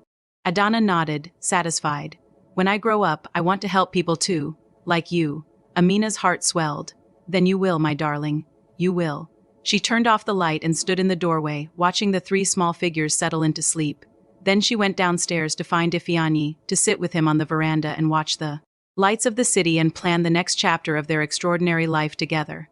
The Harmattan wind blew gently, carrying dust and memories, but Amina felt only warmth: the warmth of love, of purpose, of a life fully lived, the harvest of kindness. 2 years had passed since Amina became Mrs. Okonkwo, and the Neka Amina Foundation had grown beyond her wildest dreams. What had started as a small initiative to help one struggling mother had blossomed into a full-fledged non-profit organization with offices in 3 states, a staff of 20, and programs that touched the lives of hundreds of women and children every year. The Foundation's flagship program, Second Chances, provided vocational training for widows and single mothers, tailoring, hairdressing, catering, and small business management. Graduates of the program received startup grants to launch their own enterprises, along with ongoing mentorship and support. The success stories were countless. Women who had been sleeping on the streets now owned their own shops. Children who had been malnourished now attended school with full bellies. Families that had been broken were now whole and thriving. FundMe, the first graduate, had become the Foundation's most passionate advocate. Her tailoring business had expanded to include 3 employees, and she had opened a second shop in a neighboring market. Tund, her son, was now a healthy, rambunctious 7-year-old who came to the Okonkwo mansion every Sunday to play with the triplets. He called Amina auntie and Ifeanyi uncle and had become as much a part of their extended family as any blood relative. But it was the triplets themselves who had become the Foundation's most unexpected ambassadors. Adago, now 7 years old, had inherited her father's natural leadership abilities and her both mothers' compassion. She insisted on accompanying Amina to Foundation events, where she would stand on stages and address crowds with a confidence that left adults speechless. "My mummy taught me that everyone deserves a chance," she would say, her small voice ringing through auditoriums, "and my other mummy in heaven taught me that love never dies. So we have to love everyone, because love is the only thing that lasts forever." Adaobi, the sweet-hearted one, had discovered a talent for art. She spent hours drawing pictures for Foundation clients, bright, cheerful images of families, flowers, and sunshine. The Foundation had started framing her drawings and giving them 2 new graduates as graduation gifts. Adaobi took her role as official Foundation artist, with tremendous seriousness, often staying up late to finish a drawing for someone special. And Adana, the quiet observer, had found her voice through the Foundation's work with children. She volunteered at the Foundation's after-school program, reading stories to younger children and listening to their troubles with a patience far beyond her years. The children adored her, clustering around her like chicks around a hen, and Adana bloomed in their attention. She still spoke little, but when she did, people listened. The Foundation's success had not gone unnoticed. Newspapers had written articles about the nurse who married a billionaire and used her position to help the poor. Television stations had come to interview Amina, filming her at the hospital, at the Foundation, at home with her family. She had been invited to speak at conferences and award ceremonies, had received honors and accolades that she accepted with humility and grace. But through it all, she remained the same Amina, the village girl who had never forgotten where she came from. Every Christmas, she took the triplets back to Odaku to visit their grandmother and the extended family. They would stay in the small mud house now renovated and expanded. Thanks to Amina's monthly contributions, and the triplets would play in the same dusty paths where their mother had played as a child. They would visit the locust bean tree under which they had first met Amina, and they would build Noosan villages, honoring the memory of that fateful day. Mama had aged gracefully, her hair now completely white, her face lined with years of hard work and quiet wisdom.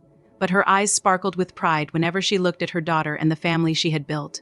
"God is good," she would say often, her voice thick with emotion. "God is very good."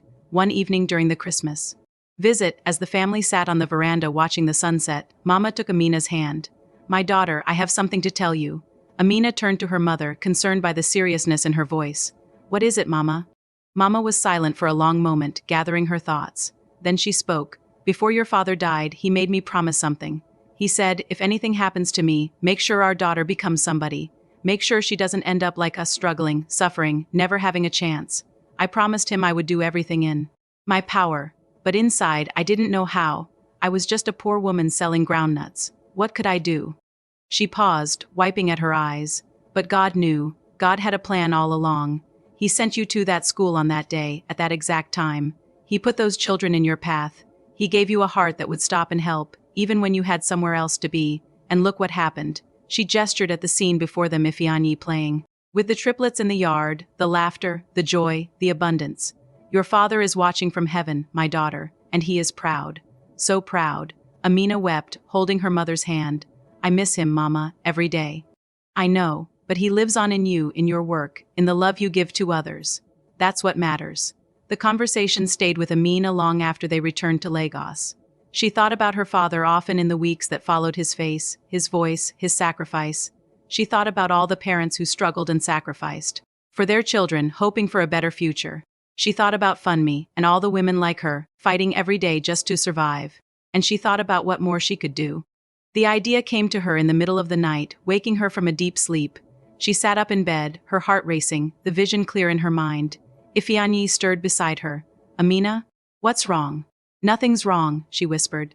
"I have an idea." She told him about it, the words tumbling out in a rush. A scholarship program, not just for vocational training, but for real education, primary school, secondary school, university, for children like Tund, like the hundreds of others the foundation had helped. A chance to break the cycle of poverty once and for all. Ifeanyi listened, then smiled in the darkness. "You never stop, do you? There's always more. Is that a bad thing?" "No," he pulled her close. "It's one of the things I love most about you. So tell me more about this scholarship program." They talked until dawn, planning, dreaming, scheming. By the time the sun rose, the Okonkwo Scholars Program had been born. The next year was the busiest of Amina's life. The foundation expanded again, adding education specialists, partnerships with schools and universities, a rigorous selection process for scholarship recipients. The triplets, now 8 years old, were deeply involved, helping to review applications, writing letters to scholars, attending events and celebrations. The first cohort of Okonkwo scholars numbered 50 children from across Nigeria, 50 young minds with potential, now given the chance to soar. They came from villages and cities, from different tribes and backgrounds, united by their brilliance and their need. At the inauguration ceremony, held at St. Catherine's Hospital's conference hall, Amina addressed them and their families. "When I was a little girl in Odaku village," she said, "I never dreamed I would be standing here today. I never dreamed I would have the chance to help others the way I was helped. But life is full of surprises. It puts people in our path, people who see us, who believe in us, who give us chances we never thought possible." She looked out at the 50 young faces, seeing in them echoes of her own younger self. "Today you are getting a chance. But remember, a chance is not a guarantee. You must work hard, study hard, dream hard. You must take this opportunity and run with it as far and as fast as you can. And one day, when you are successful, you must reach back and help someone else. That is the circle of kindness. That is how we change the world." The applause was thunderous. The triplets, sitting in the front row with their father, beamed with pride. And in that moment, Amina felt the presence of her father, a warmth, a peace, a sense of completion. The years rolled on, each one bringing new challenges and new triumphs. The triplets grew from little girls into young women, their personalities blossoming in beautiful ways. Adago became a leader, head girl at her secondary school, already talking about studying law and becoming a human rights advocate. Adaobi's art gained recognition. with one of her paintings a portrait of Amina with the triplets winning a national competition for young artists. Adana, still quiet, still observant, discovered a passion for medicine and spent her weekends shadowing doctors at St. Catherine's, already planning to follow in her mother's footsteps. Tund, the foundation's first success story, graduated from secondary school with honors and earned a scholarship to study engineering at the University of Lagos. Funmi's business empire had grown to include 5 shops and a small factory, employing dozens of women from the foundation's programs. The Nneka Amina Foundation had become a national institution, recognized and respected across Nigeria. Its scholarship program had sent hundreds of young people to universities, its vocational programs had empowered thousands of women, its advocacy work had influenced government policy on poverty and women's rights. And at the heart of it all was Amina, still working at the hospital part-time, still visiting patients, still holding hands with the frightened and the grieving. She had become a legend in her own time, but she remained the same woman who had knelt in the dust to vaccinate 3 dirty children. Success had not changed her. It had only given her more to give. One evening, as she sat on the veranda with Ifeanyi, watching another Lagos sunset paint the sky in gold and purple, she reflected on the journey. 15 years, she said softly. 15 years since I met the girls under that tree. Ifeanyi squeezed her hand. 15 years since my life began again. Do you ever think about what might have been? If things had gone differently? He shook his head. Never. There's no point. What happened happened, and look at what we have because of it. He gestured at the house, the garden, the city beyond. Look at all the lives we've touched. Look at our daughters, all 4 of them. Amina smiled at the reference. He always called the triplets our daughters, but sometimes he included Amina in the count, teasing her that she was as much his child as theirs. She didn't mind. She knew what he meant, that she was part of this family, fully and forever. Mama called today, she said. She's coming to visit next month. She wants to see the new scholars. She never misses a ceremony, does she? Never. She says it reminds her of how far we've come. Ifeanyi nodded. She's right, we should never forget. They sat in comfortable silence as the sky darkened and the city lights began to twinkle. Somewhere in the house, the triplets' young women now, almost grown, were laughing at something, their voices carrying through the evening air. Amina thought about the future, about university applications, about weddings, about grandchildren, about all the adventures still to come. She thought about the foundation, still growing, still changing lives. She thought about the hospital, the patients, the endless need for compassion in a hurting world. And she thought about a dusty village, a locust bean tree, and 3 little girls who had changed everything. Thank you, she whispered to the evening sky, to God, to her father, to fate, to all the forces that had guided her here. Ifeanyi heard her. For what? For everything. For you. For them. For this life I never dared to dream. He kissed her forehead. You earned it. Every bit of it. The night deepened, the stars emerged, and in the Okonkwo mansion, love reigned supreme, a love that had begun with a simple act of kindness and had grown into a legacy that would last for generations. Tears in the moonlight, the harmattan had returned to Lagos, as it always did, bringing with it the familiar haze and the memories of another time, another place. But this harmattan felt different to Amina, heavier, colder, as if the dust in the air carried not just particles of sand, but the weight of impending change. She stood at the window of the master bedroom, watching the sun struggle through the haze, and tried to shake the feeling of dread that had settled in her chest over the past few weeks. It was irrational, she told herself. Everything was fine. The triplets were thriving in their final year of secondary school. The foundation was stronger than ever. Ifeanyi's businesses were flourishing. There was no reason for this heaviness, this premonition of sorrow, and yet it persisted. The day proceeded as usual: breakfast with the family, goodbye kisses all around, the drive to St. Catherine's. But throughout her shift, Amina found herself distracted, her mind wandering, her hands trembling slightly as she administered medications and checked vital signs. Dr. Adebayo noticed. He always did. Amina, are you all right? He asked during a quiet moment in the ward. You seem elsewhere today. She forced a smile. I'm fine, Dr. Adebayo, just tired. The girls kept us up late with their exam preparations. He nodded, but his eyes held concern. Take care of yourself. We need you here. The words echoed in her mind long after he had walked away. We need you here. Everyone needed her, the patients, the foundation staff, the triplets, Ifeanyi. She was the pillar, the rock, the one everyone leaned on. But who did she lean on? Ifeanyi, she reminded herself. She leaned on Ifeanyi. That evening, as she drove home through the Lagos traffic, her phone rang. The caller ID showed her mother's number. Amina smiled and answered, Mama, I was just thinking about you. But the voice that responded was not her mother's. It was her neighbor, Mrs. E's, her voice thick with tears. Amina, my daughter, something has happened. The world stopped. The traffic, the noise, the city, all of it faded to nothing as Mrs. Ease spoke the words that would change everything.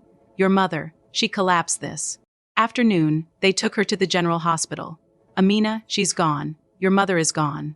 Amina pulled the car to the side of the road, her hands shaking so violently she could barely hold the phone. No, she whispered. No, it's not true. I spoke to her yesterday. She was fine. She was coming to visit next week. She had a stroke, my daughter. It was quick. She didn't suffer, but she's gone. I'm so sorry. I'm so sorry. The phone slipped from Amina's hand. She sat in the car, surrounded by the chaos of Lagos traffic, and felt her world crumble into dust. She didn't remember driving home. She didn't remember walking through the door. The next thing she knew, Ifeanyi's arms were around her, and she was sobbing into his chest, her body shaking with grief too immense to contain. Mama, she kept repeating, Mama is gone. My mama is gone. Ifeanyi held her, saying nothing, just letting her cry. The triplets appeared in the doorway, their faces pale with shock and fear. They had never seen their mother like this, broken, weeping, inconsolable. Adana, the quiet one, approached slowly and took Amina's hand. Mummy, she whispered, we're here, we're all here. But Amina couldn't respond. The grief was too vast, too overwhelming. She had lost her father as a young girl, and that pain had shaped her entire life. But her mother had been her constant, her foundation, her proof that love existed in the world, and now she was gone. The days that followed were a blur of arrangements and travel and rituals. Amina returned to Odakwu with Ifeanyi and the triplets, walking the familiar paths, seeing the familiar faces, but everything was different now. The village that had once felt like home felt empty, hollow, haunted by her mother's absence. The funeral was massive. The entire village turned out, along with dignitaries from Lagos who had heard of the tragedy and come to pay their respects. Amina sat through the ceremonies in a daze, her face a mask of composure, her heart a wasteland of grief. The triplets stayed close to her, their small hands always reaching for hers. Their presence the only thing that kept her from falling apart completely. At the graveside, as the coffin was lowered into the red earth, Amina finally broke. She fell to her knees, sobbing, reaching for the coffin as if she could pull her mother back from the depths. Mama, don't leave me, she cried. Please don't leave me. I'm not ready. I'll never be ready. Ifeanyi knelt beside her, his arms around her, his own tears falling. The triplets gathered around, a protective circle of love, their young faces streaked with tears. And then, through the grief, a small voice spoke. Mummy, it was Adana. She knelt in front of Amina and took her face in her small hands. Mummy, Grandma is with the angels now, with my first mummy. They're together, they're watching us, and they want you to be strong, like you always taught us to be strong. Amina looked into those dark, wise eyes that had seen so much, understood so much, even as a child, and felt something shift inside her. The grief was still. There would always be there, but beneath it, something else stirred. Love, gratitude, the knowledge that she was not alone. She pulled Adana into her arms and held her tight. Then she reached for Adago and Adaobi, pulling them into the embrace. Ifeanyi wrapped his arms around all of them, and there, in the village cemetery, surrounded by the red earth and the Harmattan haze, the Okonkwo family held each other and mourned together. The weeks after the funeral were the hardest of Amina's life. She moved through her days mechanically, going to work, attending foundation meetings, being present for the triplets, but inside, she was numb. The grief was a constant companion, a weight on her chest that never lifted, a shadow that never faded. Ifeanyi watched her with worried eyes. He held her at night when the sobbing woke her. He made sure she ate, slept, took care of herself. But he knew, with the helpless knowledge of a man who loved someone in pain, that he could not fix this. He could only be there. The triplets, too, found their own ways of helping. Adago took over many of the household responsibilities, making sure things ran smoothly so Amina didn't have to think about them. Adaobi filled the house with drawings, pictures of grandma, of angels, of families reunited in heaven. And Adana, the quiet one, simply sat with Amina, holding her hand, offering the comfort of silent presence. One night, about 2 months after the funeral, Amina sat alone on the veranda, staring at the stars. Ifeanyi found her there, wrapped in a blanket against the Harmattan cold. May I join you? She nodded, and he sat beside her, taking her hand.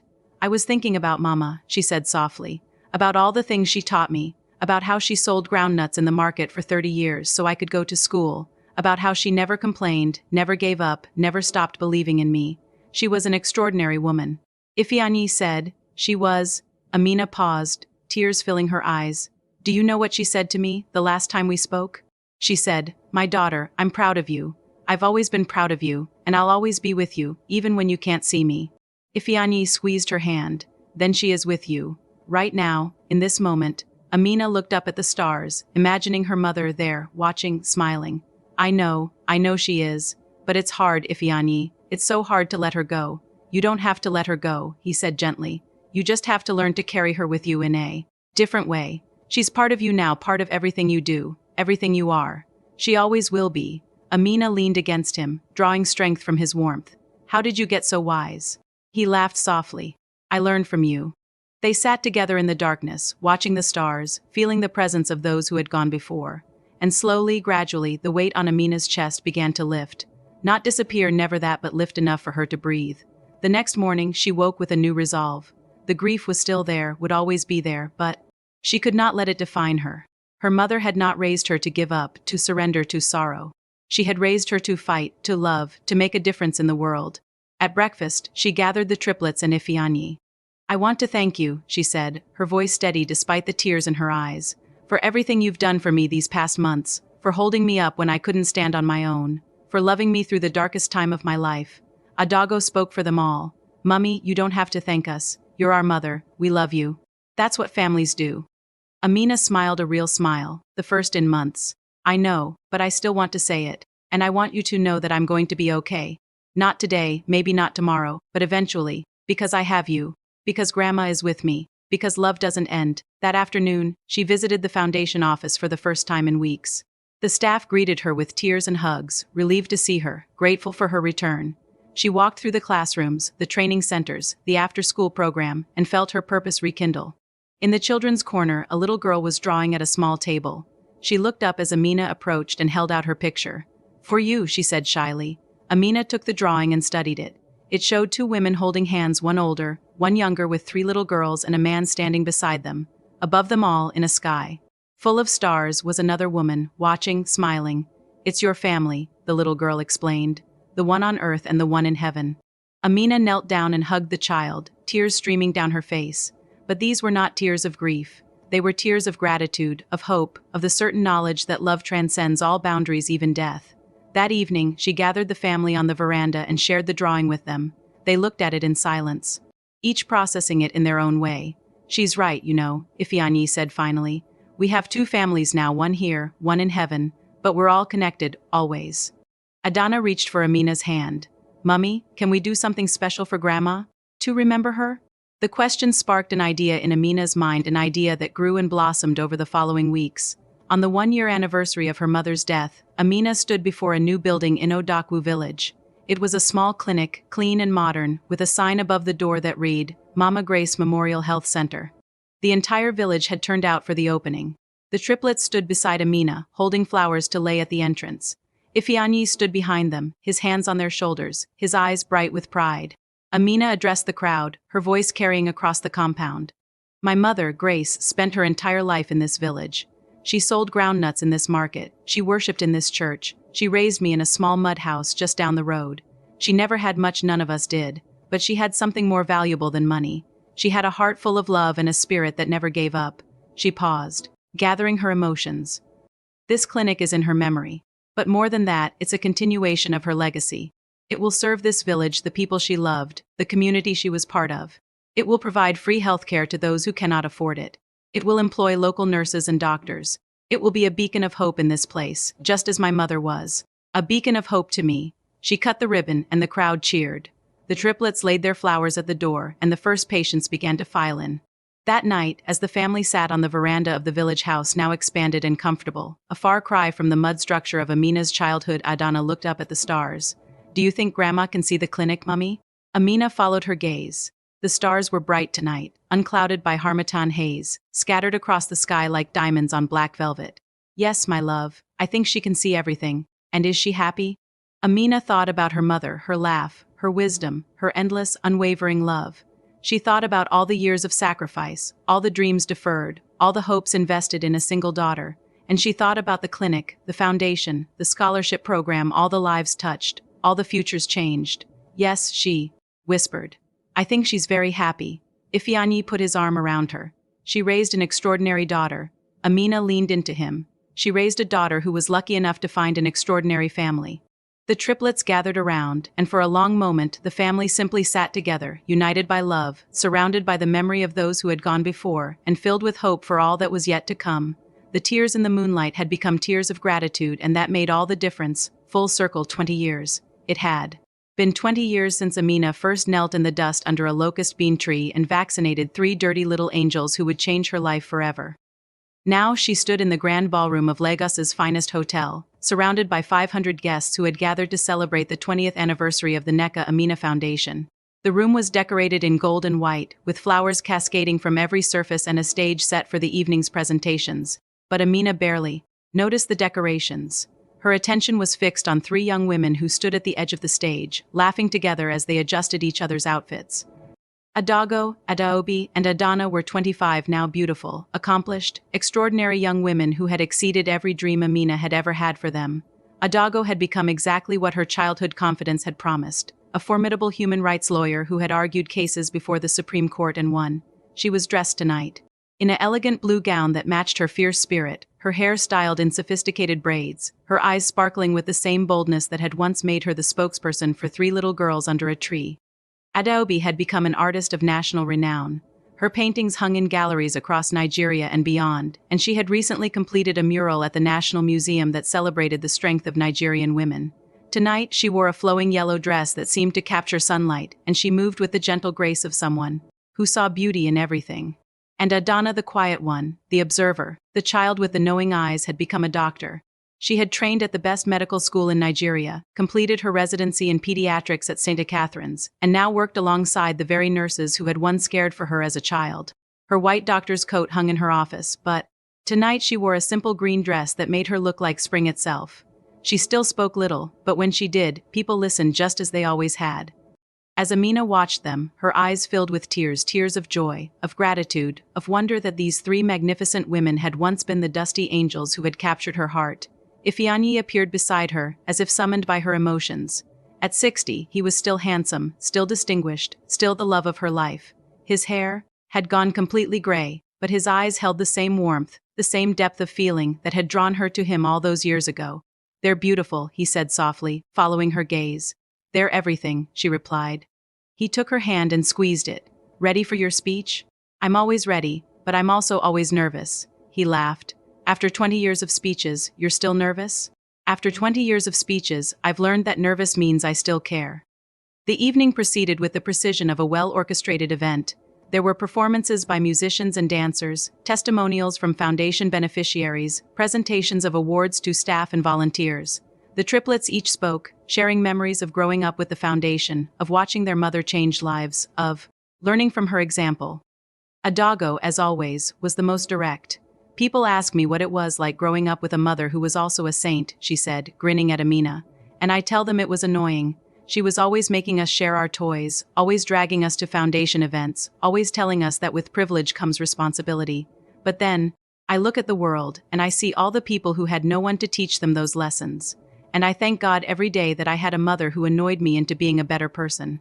Adaobi spoke of love. "My mother taught me that love is not just a feeling, it's an action. It's showing up again and again, even when it's hard. It's seeing the good in people even when they can't see it themselves. It's building houses out of sand with children who have nothing and making them feel like princesses. That's the love she showed us, and that's the love she showed the world." And Adana, quiet Adana, brought the room to tears with her simple words. "When I was little, I used to watch my mother when she didn't know I was watching. I would see her hold the hand of a dying child, or sit with a grieving mother, or stay up all night worrying about someone she'd never met. And I would think that's what I want to be. That's who I want to become. Now I'm a doctor, and every day I try to be the person she taught me to be. Not because she told me to, but because she showed me how." When it was finally Amina's turn to speak, she walked to the podium to a standing ovation that lasted nearly 5 minutes. She stood at the microphone, waiting for the applause to subside, her eyes moving across the room past the dignitaries and donors, past the foundation staff and volunteers, past the beneficiaries whose lives had been transformed. She let her gaze rest on her daughters, on her husband, on the faces of people she had loved and served for 2 decades. Then she began to speak. 20 years ago, I was a junior nurse at a small village hospital. I lived with my mother in a mud house. I had 1 uniform, 2 pairs of shoes, and a heart full of dreams I was afraid to acknowledge. And then, one Harmattan morning, I was sent to immunize some children at a local school. She paused, letting the memory settle over. The room. On my way, I saw 3 little girls playing under a tree. They were dirty, covered in mud from head to toe. They were building a house out of sand. Any reasonable person would have walked past them and gone straight to the school. But something made me stop. Something made me kneel in the dust and offer them medicine. Something made me see not 3 dirty children, but 3 precious souls who needed kindness. She looked at the triplets, tears streaming down her face. I didn't know then that those 3 little girls would become my daughters. I didn't know that their father would become my husband. I didn't know that the kindness I showed that day would come back to me 1,000-fold, transforming my life in ways I never could have imagined. The room was silent, hanging on her every word. I tell you this story not to boast about what I've done, but to remind you of something important. You never know, you simply never know what will come from a single act of kindness. You never know whose life you might change, whose heart you might touch, whose future you might shape. You never know if the child you help today might grow up to help 1,000 others tomorrow. She gestured at the room, at the foundation staff, the beneficiaries, the scholars, the volunteers. Look around this room. Look at what we have built together. Thousands of women empowered. Thousands of children educated. Thousands of lives transformed. It all started with one moment, one decision to stop, to see, to care. She paused, gathering herself for the final words. My mother used to say, when God opens a door, you don't peep through it, you walk through it. 20 years ago, God opened a door under a locust bean tree. I walked through it, and I have been walking ever since, not alone, but with all of you. With my husband, my daughters, my colleagues, my community. Together, we have walked through doors we never knew existed, and we have found a world of love on the other side. She raised her glass, to kindness, to love, to the unexpected doors that open when we least expect them. And to all of you, thank you for walking with me. The applause was thunderous, overwhelming, a tidal wave of love and appreciation that seemed to shake the very walls. The triplets rushed the stage, wrapping their arms around their mother. Ifeanyi followed, gathering them all into a group embrace. The audience rose to their feet, clapping, cheering, weeping. It was, everyone agreed, afterward, the most beautiful evening of the Foundation's history. Later that night, after the guests had gone and the decorations had been cleared, the family sat together in the quiet of the Okonkwo mansion. They were on the veranda, as they always were for important conversations, watching the lights of Lagos twinkle in the distance. Adago broke the comfortable silence. Mummy, do you remember that day? Under the tree? Do you remember what we were wearing? Amina laughed. I remember you were covered in mud, all 3 of you. I remember thinking, who let these children play in the river without supervision? We weren't at the river, Adaobi said. We were building a house for our mummy in heaven. Adana nodded. We did that a lot. Built houses for her, talked to her, told her about our day. Amina's heart ached at the memory, at the thought of 3 little girls, motherless, trying to maintain a connection with someone they had lost too soon. I'm sorry you lost her so young, she said softly. Adago shook her head. Don't be sorry. We had her for 5 years, and then we had you. We were lucky we got 2 mothers. Most people only get one. Adaobi added, and we got to see you love us, and love Daddy, and love the whole world. We learned from both of you what love really means. Adana reached for Amina's hand. Mummy, do you think our first mother is proud of us? Amina squeezed her hand tightly. I know she is. I feel her sometimes in quiet moments, in the love we share, in the work you do. She's with us, my darling. She always has been.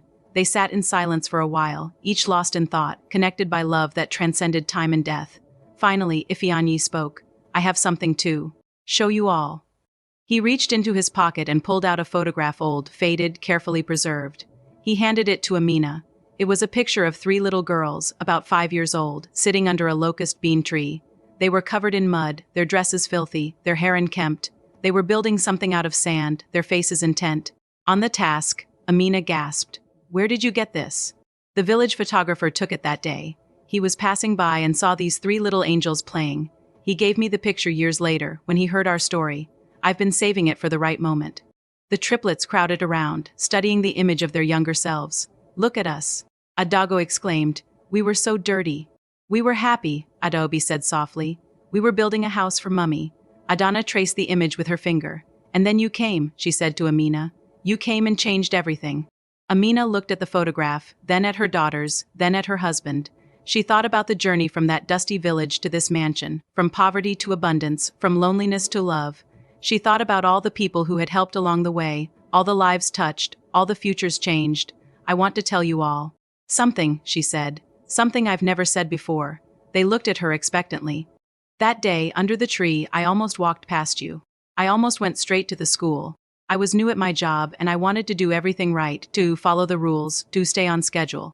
But something made me stop. Something made me kneel in the dust and offer you medicine. I used to think it was coincidence or luck or just my nature. But now I know it was love. Love that existed before I knew you. Love that was waiting for me to discover it. Love that has guided every step of my journey since. She looked at each of them in turn. You are my greatest blessing, all of you. Not the foundation, not the success, not the recognition you. This family, this love, this life we've built together. Ifeanyi wiped at his eyes. The triplets swept openly, and on the veranda of the Okonkwo mansion, surrounded by the lights of Lagos and the memories of all that had brought them there, the family held each other and gave thanks. The next morning, Amina woke early, as she always did. She slipped out of bed without waking Ifeanyi and went to her closet. From the back of the shelf, she pulled out a small wooden box, the same box she had carried from the village all those years ago. She opened it and looked at the treasures inside, her nursing certificate, her father's photograph, the gold-plated cross from her mother, and 2 business cards, the ones Ifeanyi had given her, now yellowed with age. At the bottom of the box, she had placed the photograph from the previous night, 3 dirty angels under a tree. She held each item in turn, remembering, honoring, giving thanks. Then she closed the box, dressed quietly, and drove to St. Catherine's Hospital. She still worked there, 3 days a week, not because she needed the money, but because she needed the connection, the feel of a child's hand in hers, the gratitude in a mother's eyes, the simple, sacred work of healing. That morning, as she walked through the pediatric ward, she passed a young nurse kneeling beside a child's bed. The nurse was holding the hand of a little girl who was crying, soothing her with gentle words, promising that everything would be all right. Amina stopped and watched. The nurse reminded her of someone herself, 20 years ago, before wealth and recognition and all the trappings of success. Just a woman with a kind heart and a desire to help. The nurse looked up and saw her. "Good morning, Ma," she said shyly. Amina smiled. "Good morning. You're new here?" "Yes, Ma. Just started last week. And what's your name?" "Peace, Ma. Nurse Peace." Amina nodded. "Peace. That's a beautiful name. And tell me, Nurse Peace, why did you become a nurse?" The young woman considered the question seriously. "Because I want to help people, Ma. Because I believe that kindness can change the world. Because I want to make a difference." Amina felt tears prick at her eyes. She reached into her pocket and pulled out a business card, one of many she now carried for moments like this. It had her name and contact information, but no title, no indication of wealth or status. She handed it to the young nurse. "If you ever need anything, advice, mentorship, opportunity, call me. I see something special in you, Nurse Peace. Don't let anyone tell you that your dreams are too big." The nurse stared at the card, then at Amina, recognition dawning in her eyes. You're Mrs. Okonkwo, the founder of the foundation. I've read about you. I'm just someone who was given a chance," Amina interrupted gently. "And now I give chances to others. That's all." She smiled, squeezed the young woman's hand, and continued her rounds. Behind her, Nurse Peace clutched the card and watched her go, tears streaming down her face. She didn't know it yet, but her life had just changed forever, just as Amina's had 20 years ago under a locust bean tree. The circle of kindness continued. That evening, Amina gathered the family one last time before the triplets returned to their goods, lives. Adago to her law practice in Abuja, Adaobi to her studio in Lagos, Adana to her shifts at St. Catherine's.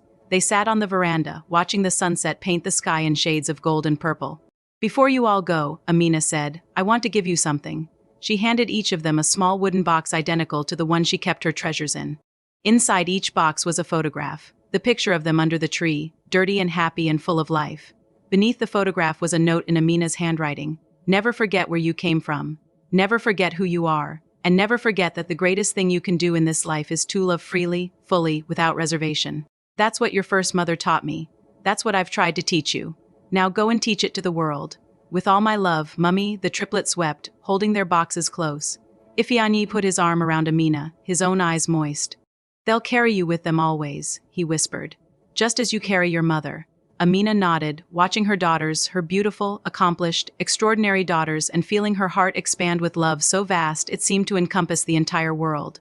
"I'm ready," she said softly, "ready for whatever comes next." "What do you think comes next?" Ifeanyi asked. Amina looked at the stars beginning to appear in the darkening sky. She thought of her mother, of Ifeanyi's first wife, of all the loved ones who had gone before. She thought of the foundation, the clinic, the scholars, the countless lives touched by the ripples of one small act of kindness. She thought of her daughters and the daughters. They might have, and the generations yet to come. I don't know, she said, but I know it will be beautiful, because love is always beautiful. The family sat together on the veranda as night fell over Lagos, a city of dreams, a city of struggles, a city of infinite possibility, and in the Okonkwo mansion, surrounded by love and legacy and hope, they gave thanks for the journey that had brought them here. The end. Thank you for watching. This story was inspired by the belief that kindness costs nothing but can change everything. May you, like Amina, always stop to see the angels in your path. May you, like the triplets, always remember where you came from. And may you, like this family, always believe that love is the greatest force in the universe. Thank you for your time, your attention, and your heart. With gratitude, the creator of the nurse and the triplets. If you enjoyed this story, please share it with someone who needs to be reminded that kindness matters. And remember, you never know whose life you might change by simply stopping, seeing, and caring.